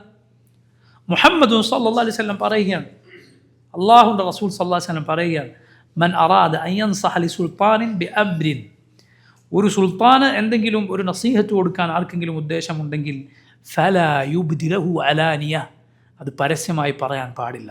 മുഹമ്മദ് സല്ലല്ലാഹു അലൈഹി വസല്ലം പറയുകയാണ്, വലാകിൻ ലിയഖുദ് ബിയദിഹി, മറിച്ച് അവൻ ഭരണാധികാരിയുടെ കൈ പിടിക്കട്ടെ, ഫയഖ്ലു ബിഹ്, എന്നിട്ട് അയാളുമായി ഒറ്റക്കാകട്ടെ, സ്വകാര്യമായി ഒരു സദസ്സിലിരിക്കുക. ഫൈൻ ഖബില മിൻഹു ഫദാക്, എന്നിട്ട് അയാൾ സ്വീകരിച്ചാൽ ശരി, നല്ല കാര്യം. വഇല്ല കാന ഖദ് അദ്ദല്ലദി അലൈഹി ലഹ്, സ്വീകരിച്ചില്ലേ ഉപദേശിച്ചവൻ്റെ ബാധ്യത നിറവേറ്റിയിട്ടുണ്ട് റസൂലുള്ളാഹി സ്വല്ലല്ലാഹു അലൈഹി വസല്ലം പറയുക. ഇതെല്ലാവർക്കും സാധിച്ചോളണമെന്നില്ല. ഒരു വലിയ രാജ്യത്തെ ഒരു സാധാരണ പൗരന് ഭരണാധികാരിയുടെ അടുത്ത് പോയി അയാളുടെ കൈ പിടിച്ച് ഉപദേശിക്കാൻ കഴിയുമോ? ഇല്ല. അയാളുമായി അടുപ്പമുള്ള പണ്ഡിതന്മാർക്ക് സാധിക്കും, വിവരമുള്ളവർക്ക് സാധിക്കും. അപ്പോൾ അവർക്ക് എത്തിച്ചു കൊടുക്കാൻ സാധിക്കുമെങ്കിൽ അങ്ങനെ എത്തിച്ചു കൊടുക്കുക. നിങ്ങളൊന്ന് ഇങ്ങനെ പറഞ്ഞെങ്കിൽ നന്നായിരുന്നു, അല്ലെങ്കിൽ എഴുതുക, ഇങ്ങനെയുള്ള നന്മയുടെ വഴികൾ സ്വീകരിക്കുക.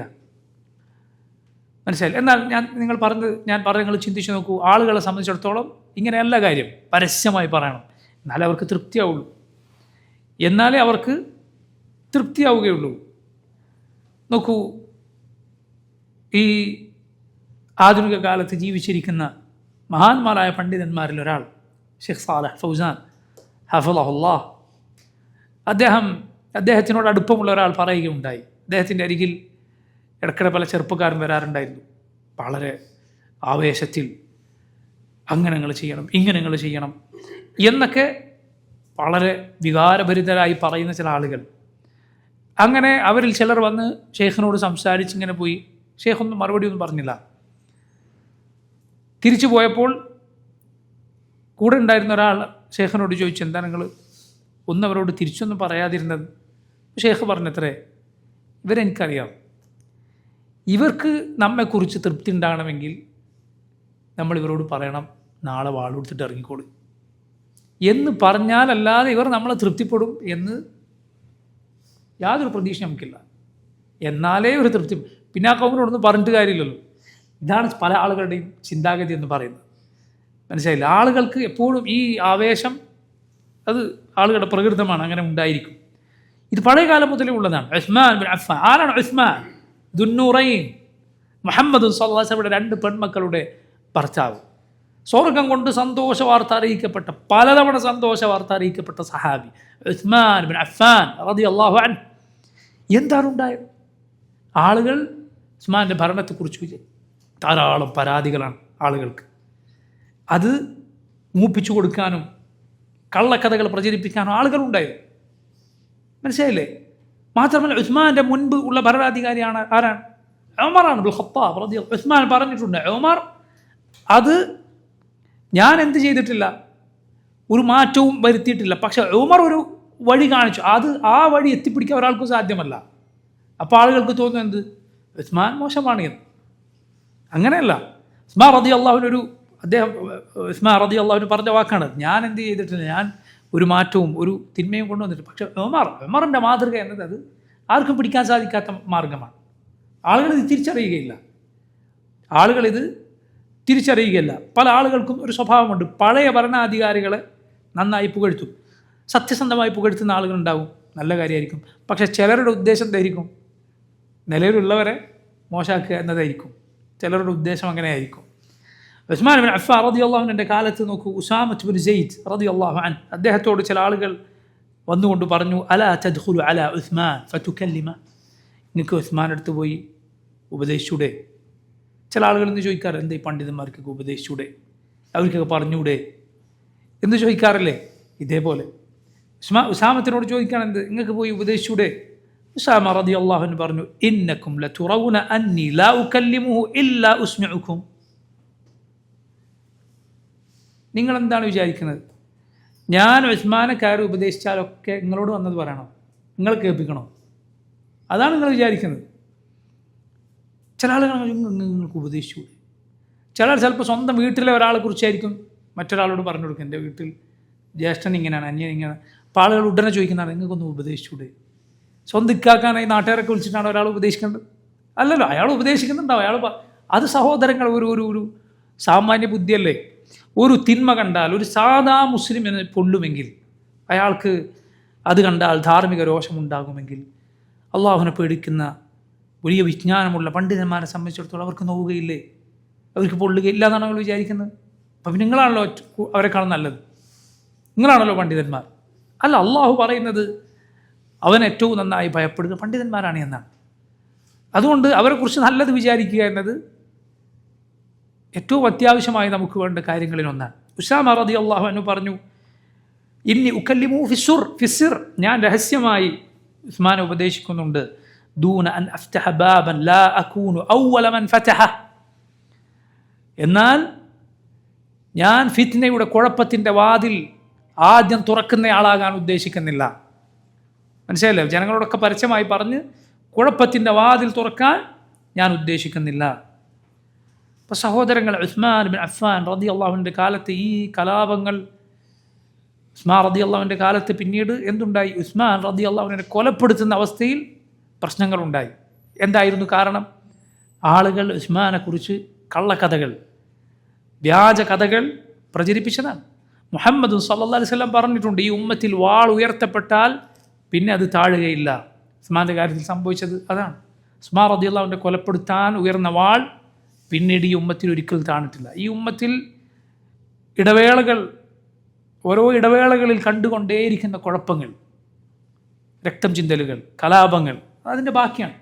അത് ആളുകൾ ഈ ഉമ്മത്തിൽ ഉയർത്തി. ഉസ്മാനെതിരിൽ, നബി സല്ലല്ലാഹു അലൈഹി വസല്ലമയുടെ മകളുടെ ഭർത്താവിനെതിരിൽ ഉയർത്തിയത് കൊണ്ട് ഖിയാമത്ത് നാൾ വരെ അത് താഴുകയില്ല എന്ന് നബി സല്ലല്ലാഹു അലൈഹി വസല്ലം പറഞ്ഞു. അതാണ് ഈ കാണുന്ന കുഴപ്പങ്ങളുടെയൊക്കെ അതിൻ്റെ തുടക്കം.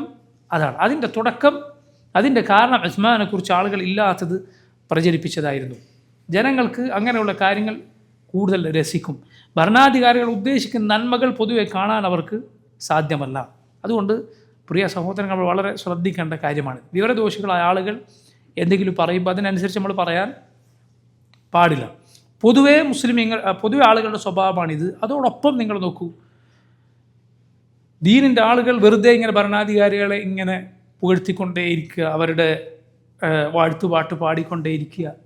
അങ്ങനെയല്ല അഹ്ലുസുന്നത്തിൻ്റെ പണ്ഡിതന്മാരുടെ പൊതുവായ രീതി എന്ന് പറയുന്നത്. അത് അവരുടെ രീതിയല്ല. പക്ഷേ ചില ആളുകൾ ഭരണാധികാരികളെ ഇകഴ്ത്തുന്നത് കേവലം ഇതുകൊണ്ട് മാത്രമായിരിക്കില്ല.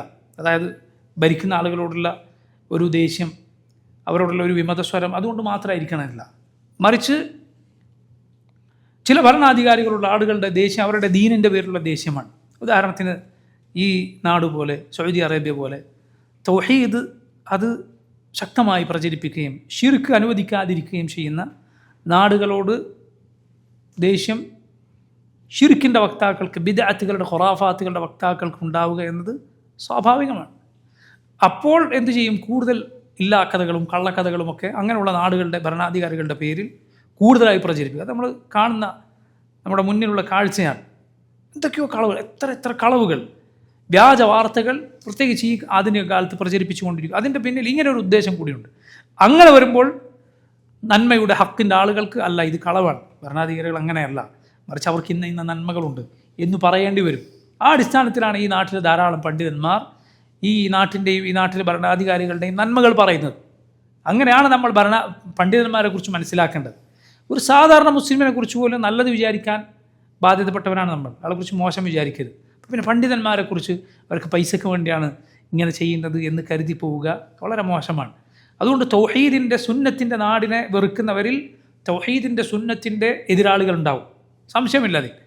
പിന്നെ വിവരമില്ലാത്ത ആളുകൾ, എന്ത് വാർത്ത കേട്ടാലും അതിൻ്റെ പിന്നാലെ പോകുന്ന, ഇപ്പം അങ്ങനെ ഉണ്ട് അത്രേ, സൗദി അറേബ്യയിൽ ഇപ്പം അങ്ങനെ കള്ള് ചാപ്പ് തുടങ്ങി അത്രേ, ഇത് തുടങ്ങി അത്രേ എന്നിങ്ങനെ നാൾക്ക് നാൾ ചോദിച്ചുകൊണ്ടിരിക്കുന്ന ആളുകളുണ്ടാവും. വിവരമില്ലാത്ത ആളുകൾ, വിവരമില്ലാത്തവനെ കുറിച്ച് നിനക്കൊന്നും ചെയ്യാൻ പറ്റില്ല. അവൻ പഠിക്കാതല്ലാതെ വേറെ യാതൊരു വഴിയും അതേക്കുറിച്ചില്ല. പക്ഷേ ഇതിൽ ഇസ്ലാമികമായ ഇങ്ങനെയുള്ള നിയമങ്ങളുണ്ട് എന്ന് നമ്മൾ മനസ്സിലാക്കണം. ഭരണാധികാരികൾക്കെതിരിൽ ഏത് നാട്ടിലെ ആളുകൾ ഇറങ്ങി പുറപ്പെട്ടോ അവരുടെ പിന്നീടുള്ള അവസ്ഥ അതിന് മുമ്പുള്ള അവസ്ഥയേക്കാൾ മോശമായിരിക്കും. മനസ്സിലായില്ലേ? ഇത് പ്രിയ സഹോദരങ്ങളെ എപ്പോഴും മുസ്ലിം നാടുകളെക്കുറിച്ച് മാത്രമായിരിക്കണമെന്നില്ല. മുസ്ലിം നാടുകളല്ലാത്ത കുഫാറുകൾ ഭരണത്തിലേറിയ നാട്ടിലാണ് എങ്കിൽ പോലും കാഫറാണ്, അതുകൊണ്ട് ഉടനെ വാളുടുത്തിറങ്ങിക്കോളൂ എന്ന് പറയലല്ല ഇസ്ലാമിൻ്റെ രീതി. അത് പലപ്പോഴും സഹോദരങ്ങളെ വലിയ രക്തച്ചൊലിച്ചിലേക്ക്, തീർത്താൽ തീരാത്ത നഷ്ടങ്ങളിലേക്കായിരിക്കും നയിക്കുക. നിങ്ങളറിയുമോ? സുബ്ഹാനല്ലാഹ്. എന്നാൽ ഇത് ആദർശമാക്കിയെടുത്ത ആളുകളുണ്ട്. ഇതാണ് നമ്മുടെ ഒന്നാമത്തെ ഡ്യൂട്ടി, ഭരണം താഴെ ഇറക്കുക എന്നത് ദീനാക്കിയെടുത്ത ആളുകളുണ്ട്. നിങ്ങൾ ചിന്തിച്ച് നോക്കൂ. ഈ അടുത്ത കാലത്ത് ഏതാനും ദിവസങ്ങൾക്ക് മുൻപ് നമ്മുടെ നാട്ടിലെ ഒരു പ്രസ്ഥാനത്തിൻ്റെ നേതാവ്, ജമാഅത്തെ ഇസ്ലാമിയുടെ ഒരു നേതൃസ്ഥാനത്തിരിക്കുന്ന ഒരു നദ്വി, അദ്ദേഹം എഴുതുകയുണ്ടായി. നമ്മുടെ നാട്ടിനെ കുറിച്ച് എഴുതുകയാണ്. അവരുടെ ഏതോ കുറച്ച് ആളുകളെ മറ്റേതോ സംസ്ഥാനത്ത് പോയപ്പോൾ അവിടെ അറസ്റ്റ് ചെയ്യുകയുണ്ടായി. അതേക്കുറിച്ച് എഴുതുകയാണ്. നമ്മുടെ ജനങ്ങളെ തെരുവിലേക്ക് ഇറക്കാൻ ഇനിയും ഒരുപാട് കാര്യങ്ങൾ നമുക്ക് ചെയ്യേണ്ടതുണ്ട്. യാ സുബ്ഹാനല്ലാഹ്. ആ വാക്ക് ചെന്നെത്തുന്ന അതിൻ്റെ അർത്ഥതലങ്ങൾ, അത് ചൂണ്ടിക്കാണിക്കുന്ന അപകടങ്ങൾ എത്ര വലുതാണെന്ന് നിങ്ങൾ ആലോചിച്ചിട്ടുണ്ടോ? എത്രയോ നാടുകൾ ഇങ്ങനെ തകർന്ന് തരിപ്പണമായിട്ടുണ്ട്. ആളുകൾ കൊല്ലപ്പെട്ടു, അഭിമാനം വ്രണപ്പെട്ടു. ഇതൊക്കെ ഉണ്ടായിട്ടുള്ളത് ഈ സർവായുധ സജ്ജരായ സൈന്യങ്ങൾക്കും ഭരണകൂടങ്ങൾക്കും എതിരിൽ ഒന്നും കയ്യില്ലാത്ത ജനങ്ങൾ പുറത്തിറങ്ങിയപ്പോഴാണ്. പക്ഷെ അതിനാണ് നമ്മൾ പണിയെടുക്കുന്നത് എന്ന് നമ്മുടെ നാടുകൾ പോലെയുള്ള നാടുകളിൽ ആളുകൾ പറഞ്ഞുകൊണ്ടിരിക്കുകയാണ്. എങ്ങോട്ടേക്കാണ് ഈ ആളുകൾ കൊണ്ടുപോകുന്നത്? ജനങ്ങളെങ്ങാനും ഇവരുടെ വാക്ക് കേട്ടിരുന്നെങ്കിൽ എന്തായിരിക്കും സഹോദരങ്ങൾ നമ്മുടെ കുടുംബങ്ങളുടെയും നമ്മുടെ വീടുകളുടെയും ഒക്കെ സ്ഥിതി? ബുദ്ധിയില്ലായ്മ അത് ആദർശമാക്കിയെടുക്കുന്ന വിവരമില്ലാത്ത ആളുകൾ. കാരണം ഇവർ ദീൻ സ്വീകരിച്ചിട്ടുള്ളത് അത്തരത്തിലുള്ള ചിന്താഗതികളിൽ നിന്നാണ്, ഖവാരിജികളുടെ ആശയത്തിൽ നിന്നാണ് ദീൻ സ്വീകരിച്ചിട്ടുള്ളത്. അതാണ് ഇത്തരം വർത്തമാനങ്ങൾ വിവരമില്ലാത്ത ഇത്തരം വർത്തമാനങ്ങൾ പറയുന്നത്. ദീനിലുള്ള വിവരം പോകട്ടെ, വിവേകവും ലോകപരിചയവും ഒരു ജീവിത പരിചയമെങ്കിലും ഉള്ള ഒരാൾ ഇത് പറയുകയില്ല. കലാപങ്ങൾ നടന്ന നാടുകളുടെ ചരിത്രം മനസ്സിലാക്കിയ ഒരാൾ പറയുകയില്ല. കുഫാറുകളാണ് ഭരണാധികാരികളെങ്കിൽ പോലും പ്രിയ സഹോദരങ്ങളെ, മുസ്ലിമീങ്ങൾ പാലിക്കേണ്ട പല മര്യാദകളുമുണ്ട്. അത് അവരുടെ നന്മയ്ക്ക് വേണ്ടി തന്നെയാണ്. ആവശ്യങ്ങൾ നേടിയെടുക്കാൻ എപ്പോഴും തെരുവിലിറങ്ങുക, നാട് കത്തിക്കുക, ഇതേ ആളുകൾക്കറിയൂ.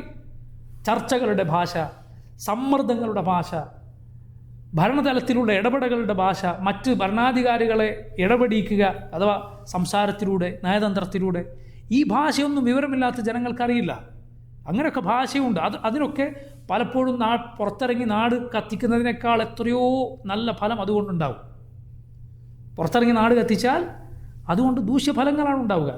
നിന്നെയും നിൻ്റെ കുടുംബത്തെയും നശിപ്പിക്കാനും ഒന്നായ പിടിച്ച് അറസ്റ്റ് ചെയ്യാനും ഒരു ജാമ്യം പോലും ലഭിക്കാത്ത ജയിലറകൾ നിനക്ക് സമ്മാനിക്കാനും കാത്തിരിക്കുന്ന ആളുകളുണ്ട്. അവർക്ക് നീ വടി കൊണ്ടുപോയി കൊടുത്തിട്ട് അവർക്കുള്ള എല്ലാ വടിയും തുറന്നു വെച്ചിട്ട് പിന്നെ വിലപിച്ചിട്ട് കാര്യം ഉണ്ടാവില്ല. അതുകൊണ്ട് പ്രിയ സഹോദരങ്ങളെ, എൻ്റെ മുസ്ലിം സഹോദരങ്ങളോട് ചെറുപ്പക്കാരോട് പറയാറുള്ളത്, വിവേകമുള്ളവരാകും. ഇത് നമ്മുടെ ദീൻ പഠിപ്പിക്കുന്ന വിവേകത്തിൻ്റെ ഭാഷയുണ്ട്. വിവരമില്ലാത്ത ഇത്തരക്കാരുടെ ഭാഷകൾ നമ്മൾ സൂക്ഷ്മതയോടെ കൈകാര്യം ചെയ്യണം. അതല്ല എങ്കിൽ വലിയ അപകടം വരും. സല്ലല്ലാഹു അലൈഹി വസല്ലം അള്ളാഹു നമ്മയും നമ്മുടെ കുടുംബാംഗങ്ങളെയും എല്ലാ മുസ്ലിമീങ്ങളെയും ഈ വക എല്ലാ അപകടങ്ങളിൽ നിന്നും കാത്തുരക്ഷിക്കുമാറാകട്ടെ. ഞാൻ ചുരുക്കുകയാണ്. അവസാനത്തെ പാഠം സല്ലല്ലാഹു അലൈഹി വസല്ലം നസീഹത്ത് വേണ്ട ആളുകളായി പറഞ്ഞതുപോലെ ആമ്മത്തിഹിം, മുസ്ലിം പൊതുജനങ്ങളോടാണ്. അഥവാ അവർക്ക് നന്മ ഉണ്ടാകാൻ ആഗ്രഹിക്കുക, അവർക്ക് നീ നന്മ പഠിപ്പിച്ചു കൊടുക്കുക, തിന്മ വിലക്കുക, അവർക്ക് നഷ്ടമുണ്ടാക്കാൻ നീ ആഗ്രഹിക്കാതിരിക്കുക. മറ്റൊരു ഹദീത്തിൽ കാണാം വന്നുസ്ലി കുല്ലി മുസ്ലിമിൻ, ഓരോ മുസ്ലിമിനോടും നീ നസീഹത്ത് പുലർത്തുക. ആ ഉപദേശം കേട്ടതിന് ശേഷം ജരീർ ഇബ്നു അബ്ദുല്ലാഹ് റളിയല്ലാഹു അൻഹു എന്ന സഹാബി ഒരിക്കൽ കച്ചവടം നടത്തുകയുണ്ടായി. ഒരു വാഹനമൃഗത്തെ ഒരാളോട് വാങ്ങുകയാണ്. അയാൾ പറഞ്ഞ വിലയുടെ എത്രയോ ഇരട്ടി ആ സഹാബി അങ്ങോട്ട് പറഞ്ഞത് വാങ്ങി. കാരണം ഇതിനേക്കാൾ ഇതിന് വിലയുണ്ട്, ഇതിനേക്കാൾ ഇത് വിലയുണ്ട് എന്ന് പറഞ്ഞ് വാങ്ങിയെന്നാണ്. നിർബന്ധമുള്ള കാര്യമല്ലാതെ ഒരാൾ പറഞ്ഞ വിലക്ക് കൊടുത്ത് അത് വാങ്ങാം, തെറ്റൊന്നുമില്ല. അതിനേക്കാൾ കുറച്ച് ചോദിക്കുക, അതിൽ തെറ്റൊന്നുമില്ല. പക്ഷേ നബി സല്ലല്ലാഹു അലൈഹി വസല്ലം പറഞ്ഞ ഒരു മുസ്ലിമിനോട് നസീഹത്ത് പാലിക്കണം എന്ന ഉപദേശം അങ്ങനെ തന്നെ ഒരു സഹാബി പാലിച്ചത് എങ്ങനെയാണ്? ഒരു വാഹനമൃഗത്തിന് ഒരാൾ വില പറഞ്ഞപ്പോൾ ഇത് ഇത്രയല്ല, ഇതിനേക്കാൾ കൂടുതൽ കിട്ടും, അങ്ങോട്ട് വില പറഞ്ഞേറ്റി ആ പൈസ കൊടുത്ത് വാങ്ങിയ സഹാബത്തിൻ്റെ ചരിത്രം നമ്മുടെ മുന്നിലുണ്ട്. അത്രയൊന്നുമില്ല എങ്കിലും പ്രിയ സഹോദരങ്ങളെ, നമ്മുടെ മുസ്ലിം പൊതുജനങ്ങളോട് എത്ര നസീഹത്ത് നമ്മൾ പാലിക്കണം. ഏറ്റവും ചുരുങ്ങിയത് നീ അവരെ വഞ്ചിക്കരുത്, അവരെ പറ്റിക്കരുത്, അവരെ കബളിപ്പിക്കരുത്. മറിച്ച് അവർക്ക് വേണ്ടി നീ പ്രാർത്ഥിക്കുകയും അവരോട് നന്മയിൽ വർത്തിക്കുകയും ചെയ്യുക. അള്ളാഹു സുബ്ഹാനഹു വ തആല നബി സല്ലല്ലാഹു അലൈഹി വസല്ലമയുടെ ഉപദേശങ്ങൾ ഏറ്റവും നന്നായി പാലിക്കാൻ നമ്മെ സഹായിക്കുമാറാകട്ടെ. അല്ലാഹു തആല അലം. സല്ലല്ലാഹു വസല്ലമ അലാ നബീന മുഹമ്മദ് വആലിഹി വസഹ്ബിഹി അജ്മഈൻ. സുബ്ഹാനക അല്ലാഹുമ്മ ബിഹംദിക അഷ്ഹദു അൻ ലാ ഇലാഹ ഇല്ലാ അൻത അസ്തഗ്ഫിറുക വഅതൂബു ഇലൈക്. അസ്സലാമു അലൈക്കും വറഹ്മത്തുള്ളാഹി വബറകാതുഹു.